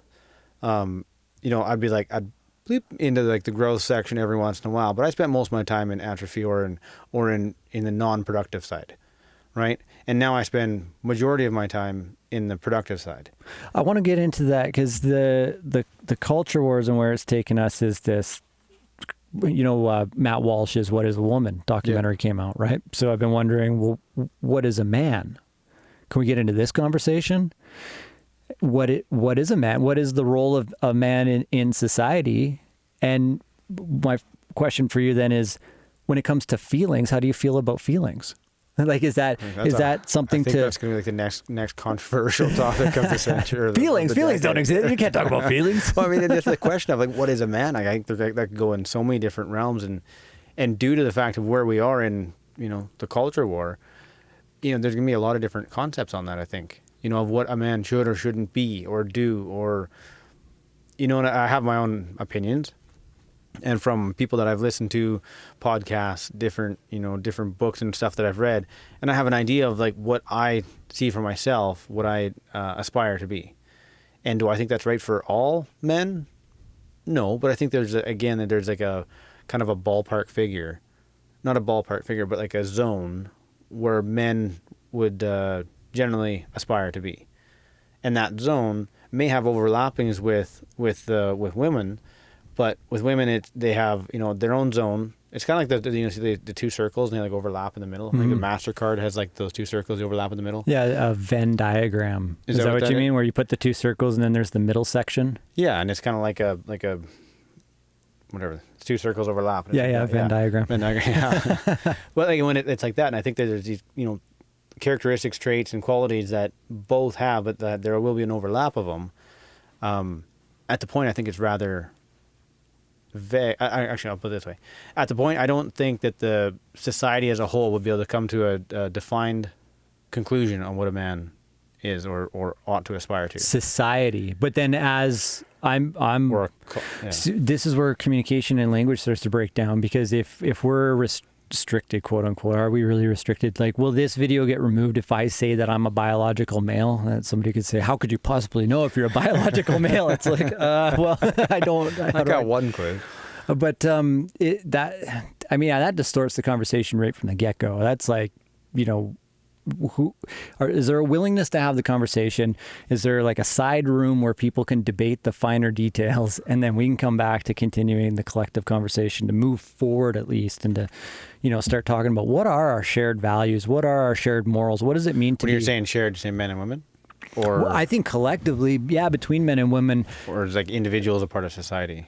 Just human beings. How do human beings come together and define our collective values to get along in our communities? And then when we look at, I don't think it's really about gender roles, but years ago I was talking to friends about the divine feminine and the divine masculine. So I think that's an important topic rather than toxic masculinity, which is what comes out. And if I was to ask the question, well, what is a man? And somebody was like, well, we live in this time of toxic masculinity, and we can get into the patriarchy and, but that's, that feels like conversations that are happening in this cultural war, which is kind of, I don't know, this is war for the hearts and minds of the people. Yeah. It does go into that, and I find it, just wanted to add a point in there, I find it very ironic that a lot of women are attracted to that toxic masculinity.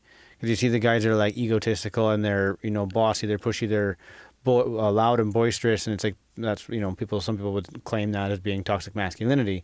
And say, well, there's lots of women that are like attracted to that in a capacity, and it isn't necessarily because that's what they want, but there's characteristics in those traits of that toxic masculinity that I think men have lost the art of those characteristics or those traits, and so they go off in a sporadic, kind of like a shotgun blast sort of way, because like being bold is a good trait, but being bold and like on too much of a scale, or on too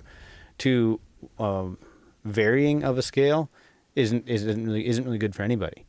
But like men are often bold, like in my mind, I guess in who I aspire to be is to be bold, right? And that's to know who I am, to know what I'm interested, like what I want in life, what I aspire to be, and to be bold, and also in the sense of if I see someone that that is asking for help, and I have something that that they're looking for, whether it's knowledge, whether it's advice, or whether it's a place to stay, or whatever it is, to be bold and be like, I can offer that, right? Whereas to be you know, like men are more often risk takers. And there's these different things that, you know, in the toxic masculinity thing that it gets blown out of proportion, I think, because like those traits are, it's like too much of a good thing. Is it a good thing? Right? That's a question I pose. Like, is too much of a good thing a good thing? And so like, when there's certain elements, there's always like a realm. It's like if you have people, I'm going to use this example. I don't know if this is going to derail it or not, but people say like mercury is toxic. It's like, well, but so is zinc. If you can buy zinc in a store in a pill bottle, and you can take it as a supplement. You can't buy mercury in a store as a pill bottle and take it as a supplement. People are like, well, you know, people might go way off in the weeds about that. I don't know what the studies are. I've watched videos where people will like put it in their mouth or have it in their hands, and I don't know if the guy actually drinks it or not. But the more to the point of the story is that anything is toxic. Like zinc can be toxic. If you just took like the highest content of zinc pills you could get and you just kept on pounding them, you'd get sick. If you take too much vitamin C, you get sick. Okay, well, you're getting on to is too much of something. Is too much of a good thing a bad thing? Well, is it toxic? Is it really a good thing? Right. Well, my thought on it went to James Dean, like Rebel Without a Cause, bad boy, like buck the society, buck the government, or you know what I mean, like. And to an extent though, that is in my mind that is what men are to do, because men like it should be, if there is something like we see like this is a non-negotiable. And like, there's a collective of men in society that are like, yeah, like, no, you're not forcing my kid to take this, you know, experimental shot. And it's like, well, that's buck the society, right? Or the government. Make a stand for something that, yeah. And that's bold, and protect your family, protect right? your beliefs, whatever we're passing down to our children, our own, in your family unit, you pass forth what you've been taught from your elders, and it continues. Right? Not that it gets programmed through the television. That's a whole other... What's a different culture? It's much different, yeah. But that's what I mean by like, is too much of a good thing?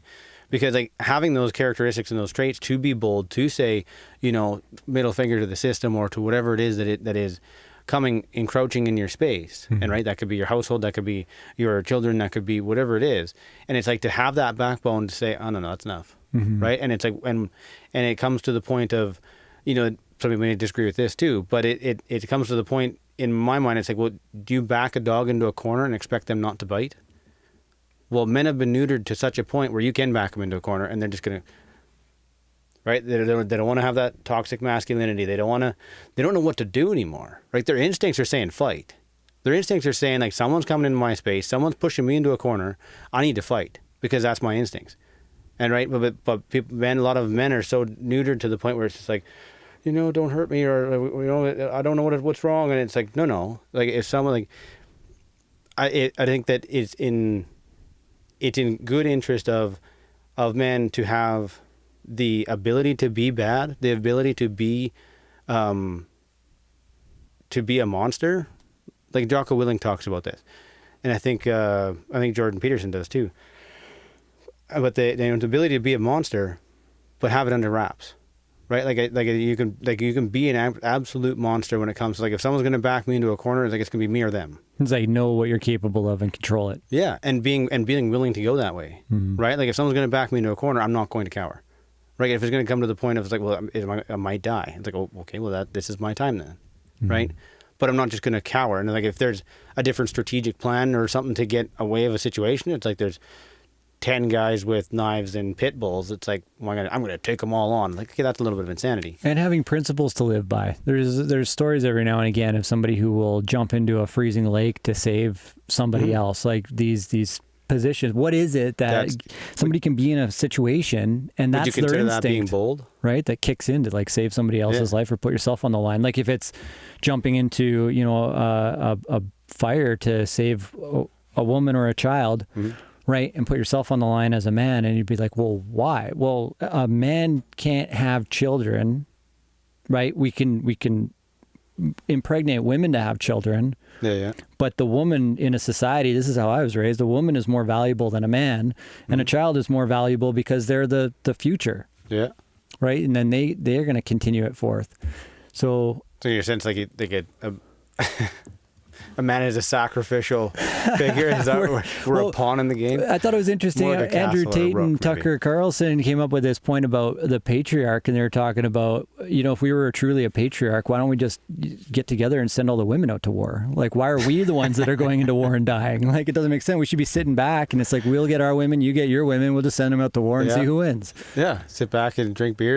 But that's not the way it is. So it's like they're talking about it's already not true. It's like a lot of the world that we live in is this story and this idea that may not be entirely true, right? It's just how it perceives. So part of the goal in this podcast, and we're definitely going to have to get you back on so we can have more conversations. I think we've branched into a few different directions. We just planted a bunch of seeds, and we're going to have to explore them in the weeks ahead, months ahead, years ahead. I don't know how long this goes on for. Yeah, we'll be join us on Mars for the next episode. It's going to take us a light year to get there. And it's the ideas of the world that we live in. We can reframe it, but to reframe it, it's going to take some conversation and willingness to participate in the conversation without getting heated. Is it that we have to reframe it, or is it we have to declutter the frame? Oh, I've never heard that one. So somebody else threw forth the idea of reframing things, and decluttering the frame is a new one. So let's mark that one and explore that next time, because I think that's pretty cool. I think I think there's been a lot of talk about we have to reframe or different things like that, and in my mind I've witnessed, I've experienced, and I've been around good men. What I would perceive someone as a good man. And it's like, so what do we have to reframe it?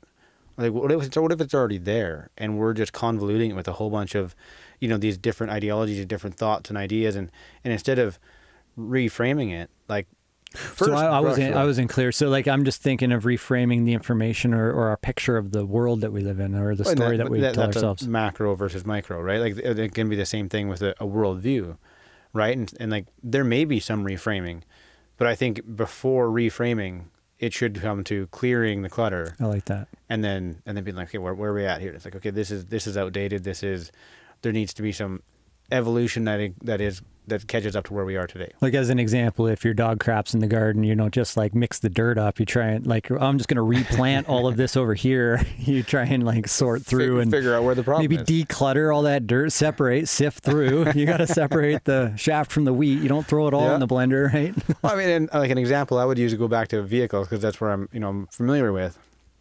And it'd be like, if there's a problem with a vehicle, and it's like, well, there's a problem with it, we'll just like reframe, let's get a new one, buy for new. And it's like, well, or we'll just, throw money at it until it's fixed. And it's like, well, how about we declutter? We'll like take some, some critical thinking, some discernment, and be like, okay, I got a noise coming from the vehicle. Roll this window down. No, ain't there.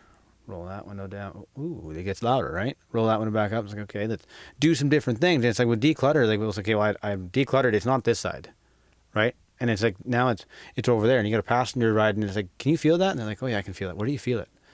I feel it in the seat. And like, people will tell you this. I've asked people that have no idea about mechanics, and I know, because I know them, right? And I know that they don't have any experience in it. And you ask them, like, where do you feel that? And they're like, I feel it in the seat. And they'll tell you honestly. They'll be like, I feel it in the seat, or I'll feel it in my feet. And they'll be like, isn't that weird? I can feel it. Like, I don't feel it in the seat, but I feel it in my feet. And it's like, it is, and it's kind of cool to see people have that light bulb moment, because you can feel these different spots, right? Because it'll be frame versus body. It'll be a different shimmy in the vehicle, different things like that. And like these different declutterings, like that's a form of decluttering, because it's, okay, well, the left side of the car and the rear of the car doesn't seem to have an issue, because it's in the floor, they feel, and it's on that side of the vehicle that we hear the sound. So it's most likely in that front corner. It's like, well, we've just decluttered. We don't have to like throw the car away. We don't have to just throw money at it. And we can, it's like, oh, must have hit a rock or a pothole. My tire's got a bulge in it. And by looking, anybody can see this. You go out there and it's like, tires are supposed to be round. What is this, this chaga looking thing off the side? It's like, well, that's a bad tire. And it's like, people can do this kind of stuff, but we're all diluted to the point where we have to have experts, and it's like, no, we have critical thinking.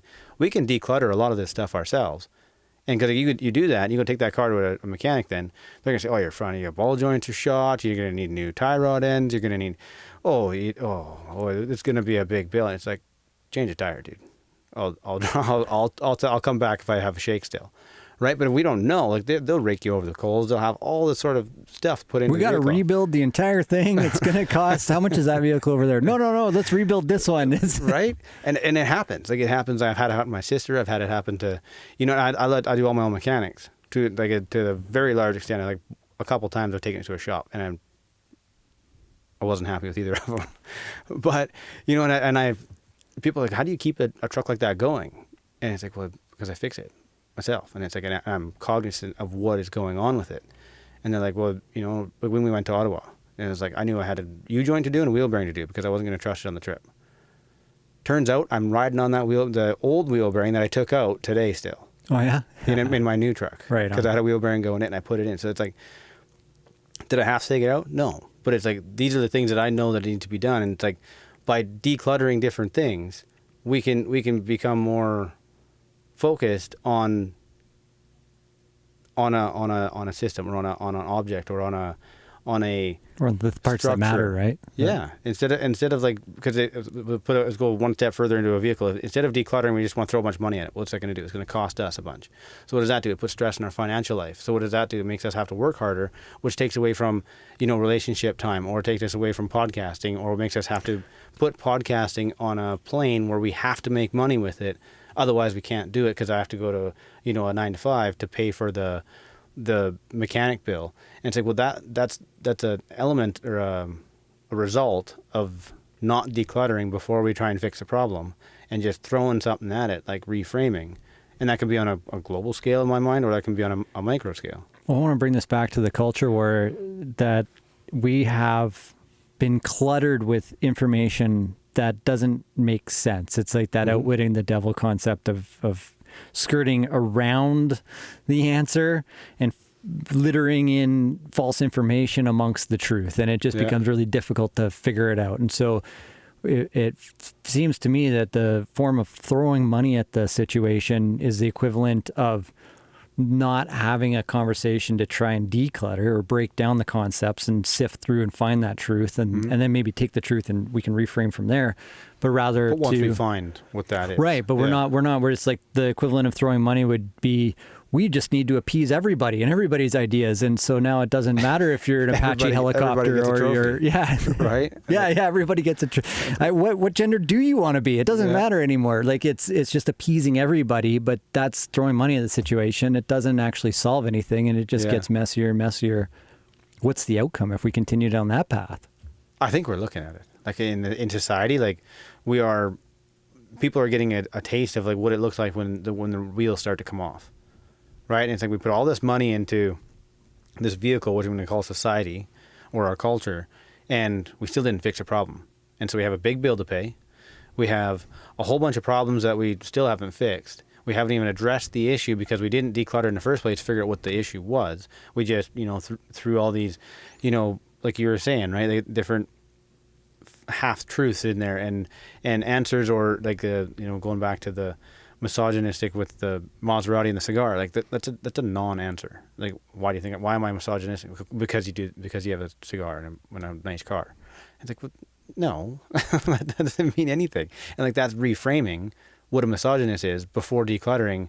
And it's like, well, no, let's take that out. It's like, me as a person, as a human being, how am I X, Y, and Z? And I say, well, because you have a nice car. And it's like, no, that sounds like a jealous comment, right? And when we go to the rest of society as a whole today, we throw trophies to make people feel better. We throw money at wars and whatnot. And like, who really wants this war? Like, I don't know if I'm pretty sure if you ask Russians, the average Russian citizen, they'd be like, yeah, I'd rather not go to war and die. But if they're going to put bombs and biological weapons on our border, I'm going to protect my family. And it's like, if you ask, people in Ukraine, do you want this war? They're probably like, yeah, no. Yeah, that's what Clayton Morris on Redacted was saying too. He's like, think of the equivalent here, like in the U.S., if Canada all of a sudden had weapons at the border of the U.S. and Mexico had weapons at the border of the U.S., they're not just gonna allow that to. Yeah, they'd be pretty choked. Isn't that itself an act of war? Yeah. So, and that's exactly what is happening over there, right? And then what is the NATO countries or whatever, what are they doing? They're throwing money at it. So what are they doing? They're reframing it. We have to do X, Y, and Z because Putin's bad. It's like, well, that's reframing it. How about let's declutter it? And it's like, okay, well, what are the facts here? There's situations that are making these people, they're back against the wall because there's stuff on their border that is not good. Nobody would want it on their border, right? Especially when they're not in control of it. And it's like, oh, okay, so maybe that's why they invaded. Because people are like, well, Russia invaded. And it's like, no, Russia gave, clear red lines. Don't put this crap on our border, and don't, like you're invading our space. And people are like, well, that's not it. That, Russia's bad. And it's like, okay, well, you go into a corner or into a dark alley and have someone come after you. So like, this just brings me back to the idea of just, okay, where are we focused? Because if we're focused on like war, can we live in a world that we don't actually have to have war? There's different scenarios where maybe we do. Interesting thought, that one. Can we put the war thing aside? Like, is it so urgent? And it's interesting how that all came about, but is it so urgent? Well, they could drop nukes at any point in time. Like, we have to focus on that. But now it's about the kids. It's like, well, let's just end child slavery. No, but the nukes could go off at any time. No, let's just end child slavery. No, but the nukes could go. It's like, whoa. Guys, like, what are we going to focus on? And it goes back to who wants the war, right? Like the individuals of the each country around the world, do they want war, or is it somebody else that wants war? Right. Join Chad on Tuesday nights down the rabbit hole. Find out. And that's an honest question that I have, because when people go into these fights of reframing, and it's like, well, you pull back somebody, and then okay, we'll go away from people. An example, I used dogs before. You back a dog into a corner, you're foolish to think it ain't gonna bite you. Right, and like there are people that even today they'll say, we have to put your dog down because it bit me. It's like, what were you doing? It's like, well, I wanted to pet it. It's like, in the corner over there, you backed an animal into the corner, put your hand out in front of it over its face, and it bit you, and that's the dog's fault. It's like, no, you backed into a corner. So putting weapons and biological weapons, whatever else, on somebody's border, you're essentially backing a civilization of animals, because we are, from my understanding, we are part of the animal kingdom. So you're backing a civilization of animals into the corner, and then expecting them not to bite. And it's like, so that's where, declutter that. It's like, let's actually look at the facts here. Don't intimidate somebody and then expect them not to retaliate, and then be like, well, I'm the victim because they retaliated, right? And I think when we go to who wants the war, I don't think there's anybody that if we were to declutter all the media, declutter all the rhetoric, the narrative, I don't think there's anybody that really, I want to go to war. It seems like we can get through this too by continuing to have conversations, looking at our part in it all too, right? And just trying to see, okay, can we look at this in a different light, have conversations about this? Like, Canada just keeps promising more and more money and weapons to Ukraine. So does the U.S. And our food prices are going up in Canada. Bank interest rates just went up in Canada, and yet we just promised another, I think, $500 million or $450 million. One of those two numbers. I thought it was $500 million last week, and it's $450 million this week. Like, I don't know what's going on with Canada sending all this money to Ukraine. We go back to the vehicle. You throw money at it. Right. Does it actually fix the problem, or is it just dilute it? And now everybody's just giving the middle finger to the driver. It's his fault. But our prime minister, right? Why is he driving the car? Because he does whatever he wants. Yeah. Clearly. Okay, so just important safety tip for everybody out there: if you're going to approach a dog, palm up and keep it below his chin. Don't put your hand on top of a dog. Right, and that's something I get a beef with that with people when it comes to dogs, because I love dogs and I love all animals. Like, I grew up on a farm, horses and like horses, cows. We didn't have chickens too much, but I grew up around all sorts of animals, lots of dogs, and when I was younger, like my grandfather would be like, "Don't do that. The dog will bite you. Don't pull on his ears. Don't pull on his tail. Dog bites you. Dog bit me." And he's like, "What did I tell you?" And it wasn't like, gotta shoot the dog or we can't say that. You go take the dog to the vet to get euthanized because they bit somebody. And it's like back in the farm world, like you shoot the dog. Like, that's what it was. Like, if there's something like there wasn't, and people are like, well, that's rude, or that's cruel, and that's like, where your meat has from, Old right? Yeller been pulled from the shelves yet? Is that a burn? I bet you it has. But it was like the reality, like the declutter of it, like. If a kid gets bit and it's like, well, I got bit, whatever, like as a young kid, like, you're not thinking of all these different logics. But like when my grandfather went to me, he's like, what did I tell you? Like, I told you the dog will bite you if you pull on his tail. And it's the same thing with a hot stove. You know, I wanted to like go reach to and touch a hot stove. I mean, it was like eye height, right? And this thing's glowing. And I'm like, what is this? Grandpa said, hey, he like grabbed my hand. He said, that's hot. It'll burn you. Don't touch it. And then I went to go, you know, later, whatever, I come by it again. I go to do it again. And my auntie goes to say something. And Grandpa, and it's like, most people would be like, no, he's gonna burn himself. Grandpa said, yes, he is. He burned, and I start crying, and you know, it's a whole big thing. And he said, what did I tell you? Stove's hot. Don't touch it. He said, so what are you going to do next time? I said, I'm going to touch it. Grandpa tells me something later on, and it's like, Grandpa says, you know, don't do this because, you know, X, Y, and Z. And it's like, okay, right? And it's like, can I take everything he says word for word, like that it is what it is? Like, to a large extent, but I still have to have my own critical thought. And this goes to the book Anti-Fragile. You know, having those little learning lessons, you know, getting nipped by a dog, like, and it was a little dog. It's not like a, you know, getting bit by a Rottweiler or getting bit by a, you know, Alaskan Malamute or something.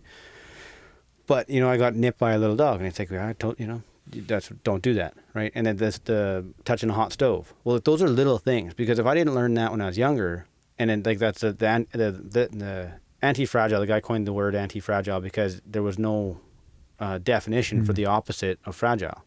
And anti-fragile is essentially, you know, in a very nutshell. I encourage everyone to go read the book. If you have put it on a coffee table and just that's watch that's what I've been doing for the last couple of months. I haven't finished it yet, but you know, the basics of it is that, you know, taking multiple little hits and learning from them and like progressing from those learnings is much more valuable than abstaining from all impact or all injury or all whatever until one day you get hit so hard that you can't get back up. And that could be in business. It's better off to make a bunch of little, you know, mistakes. Like, okay, well, no, we're going to go this way. No, that didn't work. You know, this way. And then, you know, learn from it rather than playing it safe until one day it comes so bad that it's a defeating blow. And so, like, getting nipped by a little dog saved me from doing something, you know, with a bigger animal. Like, you know, like getting into a, you know, if I didn't understand animals at that age, I grew up on a farm where there's big horses and there's cows and things like that. Well, you don't go get in a pen with a cow. Like, there's some of them you can, some of them you can't. They'll straight up charge you. Bulls, whatever. And it's like, I understood that, you know, Grandpa said, don't touch a dog. I touched a dog, I got bit. Grandpa said, don't go in the pen with the bull. Touch a dog. I'm not going to pen. I'm just going to. Grandpa, why don't I go in there, right? And instead of being like, you know, because it's anti-fragile. I learned these little things, and so now I think about things. When someone tells me something, don't do this because of that. It's like, okay. And then if I think about it, it's like, you know what? You know, I'm a grown guy, and I have to go feed the cows. And say, well, I can go in there, but I have to be careful. Right? You don't turn your back on a you know, there's a lot of cows or whatever, steers are fine, but there's the odd one that it's just got a bent on and it wants to ram somebody and so, but you got to be careful of that. And it's like, by being strategic in how you walk around and always like facing, not being intimidating, not walking towards it in the corner, like, you're okay. It reminds me of some people just on the street. They're just bent out of shape and they just make the eye contact in the wrong way and they're coming to push you. Right? And then, like, all these different things that people can learn, but instead it's the fragile method of, you know, protect the kid from getting nipped by the dog, protect the kid from touching the hot stove. And then eventually they go out, like you say, with people, they go out into society and they don't know anything that can hurt them. And then they end up getting, you know, lipping off to somebody and getting pummeled. Or they end up, you know, going into an area where they don't really understand what harm is. They don't understand that there's consequences to the things that we do. And, you know, talking to the wrong people, whatever, and all of a sudden, you know, they're starring in the movie, you know, Sound of Freedom, but they're not the guy rescuing anybody. They're the one being rescued, because there's no understanding of like what can go on. There's no understanding that the world does have evil things, and there's no one here to protect me, right? And like, touching a hot stove is like, yeah, everyone's around, but I'm my own protector to a large extent, right? And pain is a great teacher. Like, you learn through pain, especially when it comes in small doses. It doesn't have to. For some people, it can be life-ending, unfortunately. The lesson can be that grave. Yeah. For others, it can be, small amounts of pain. It can be in ever-increasing quantities. Jim Quick, he teaches super brain. He was a kid with a broken brain. I think he had a brain injury as a kid, but he managed to heal and repair, and now he teaches. And he's got this course that he teaches called Super Broken Brain. brain. Is that like a scientific? The teachers have called him the kid with the broken brain. I think it was just a term they gave him because he was a slow learner. Yeah. Right. And so it stuck with him. And he was like, I don't want to be this way. Why am I? And so he ended up, through a lot of perseverance and discipline, was able to improve his mental capacity. And now he teaches others how to increase their memory, increase their focus, and basically expand their brain capacity. And one thing he says is that emotion plus information equals long-term memory. So emotion plus information. As soon as we combine emotion with any piece of information, we remember it for the long term. Mm-hmm. So that's an important piece. So if we're to get through this phase of humanity, because we also got to look back at history. I always heard if we don't look at history, we're doomed to repeat it. Mm-hmm. And that's why we have Remembrance Day every year here in Canada, right? To remember World War I and II, and that we don't have to go back to it, that our grandfathers and great-grandfathers fought for something. Yeah. The women too, right? Everybody participated in the world wars, but we want to remember so that we don't go there again. Yeah. So it was painful, and going to any Remembrance Day ceremonies brings a certain level of emotion to it. But if we neglect everything, if we tear down all the statues and we throw out all our traditions and we just try and live as neutral as possible, or as neutered as possible, as you might say, then we're not actually left to have any emotional response to the information that's being served us, and we're doomed to lose our history to future generations. And then they're going to have to repeat the lessons, because these are like you look through civilizations of the past. I've got this book, Collapse. It talks about civilizations that destroyed themselves out of ignorance or greed. Wait a minute. So maybe we can get into that another time. I'm going to ask you if you have anything else you want to add to this podcast, because it is getting a bit late, and then we'll wrap up with your final thoughts. But we touched on a few things here, and it was just really good to chat with you again, Chad. And, it is. It's been a while. It's nice to sit down and have these conversations again. It is, yeah. We'll definitely have to do it again. Oh, and just a quick shout out to, we got Old McDonald and Val and Mazella and Mariska. You guys are absolutely amazing, reaching out and just continuing to connect with all of us. Have they been watching the show, or what? They've been watching your show, and I know who's still they've on been there? on watching the podcast that they've been coming out too. Good. So it's awesome. Much love, everybody. Yeah. Something like how the final thoughts or whatever. Thinking of like you're talking about statues and whatnot.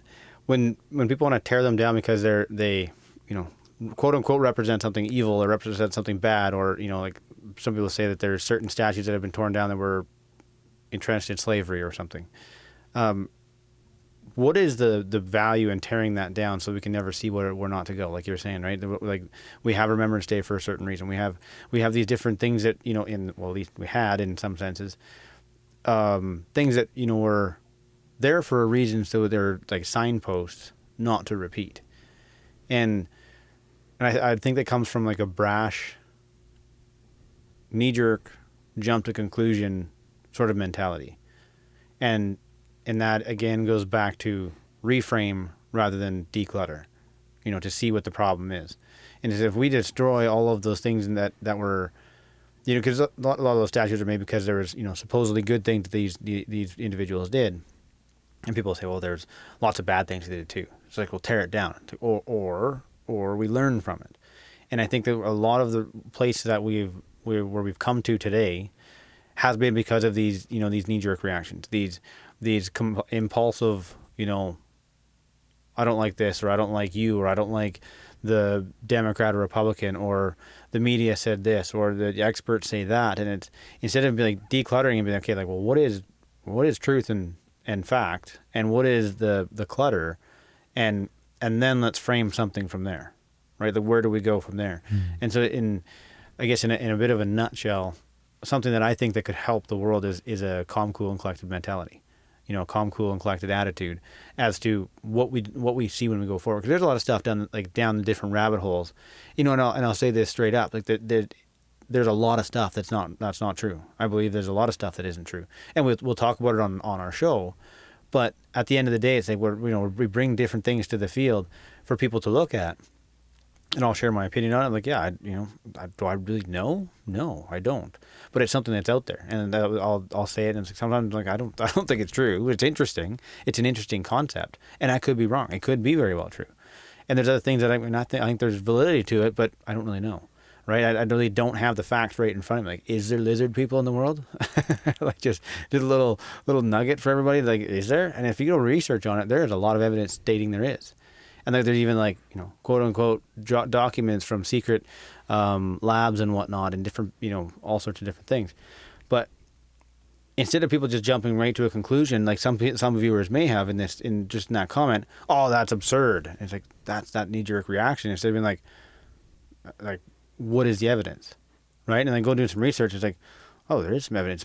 Some people may say, though, you know, going down that rabbit hole can potentially open the door to you know, nefarious things, or to going further and further, or falling into a slippery slope, as some would say.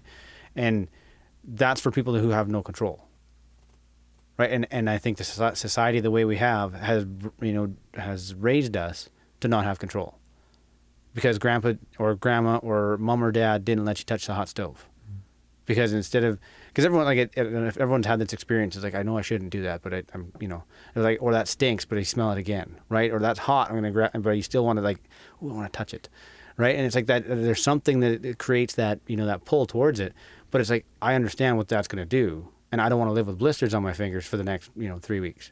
It's like, so I'm not going to do that. That's control, right? Instead of having this knee-jerk reaction to these things, and being able to, I don't remember who it was, but they said the measure of intelligence is being able to entertain an idea without taking it on as you know, truth or as fact, right? But being able to entertain it, to mull it over, to see it for what it is, and through, you know, this light and that light, and to leave it as be, like leave it, let it go, or be like, you know what, there is fact to that, there is truth to that, and that's something that will value me in my, you know, my future going forward. Humans being able, we have the ability to hold two opposing or competing thoughts or ideas in our head at the same time. Mm-hmm. If we don't have this knee-jerk reaction, this impulsive, you know, that's absurd, right? Because like, people may have said, well, I say lizard people, they're like, well, that's absurd, there's no such thing.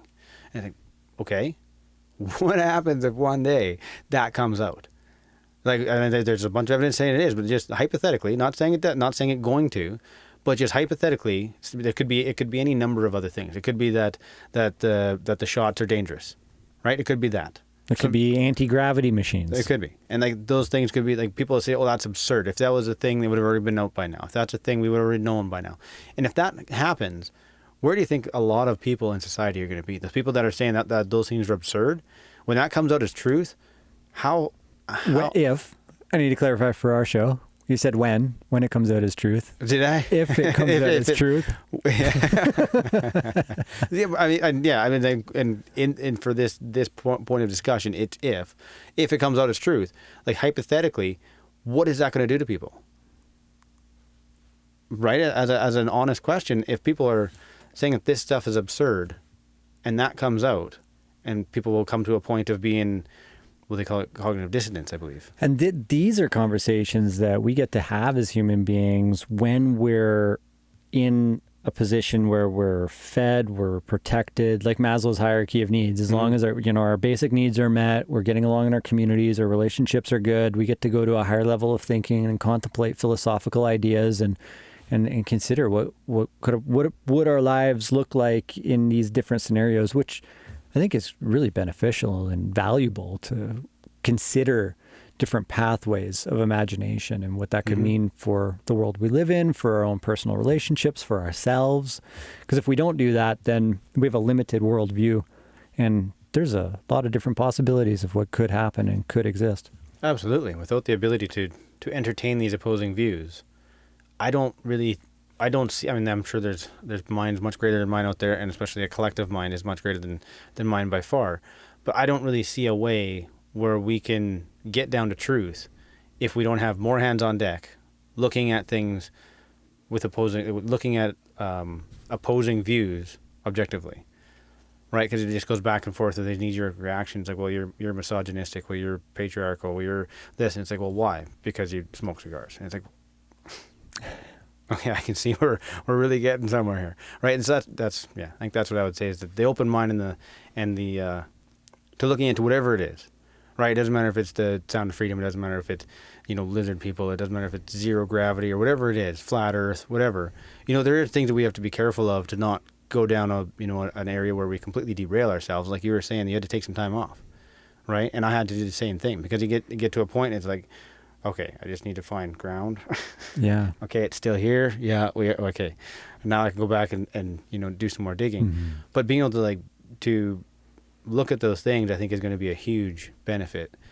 But I believe it has to come from humanity as a collective, not from experts, not from a small group, because that's where we're at right now, is that there's the experts and the small group of people that are telling everybody else what it is. And it's like, no, we are powerful beings. We are intelligent beings if we own that right. Chad, thanks for joining me tonight. Any final thoughts? Much love. Thanks everyone for being here. And stay tuned for the next one. Right on, guys. Much love.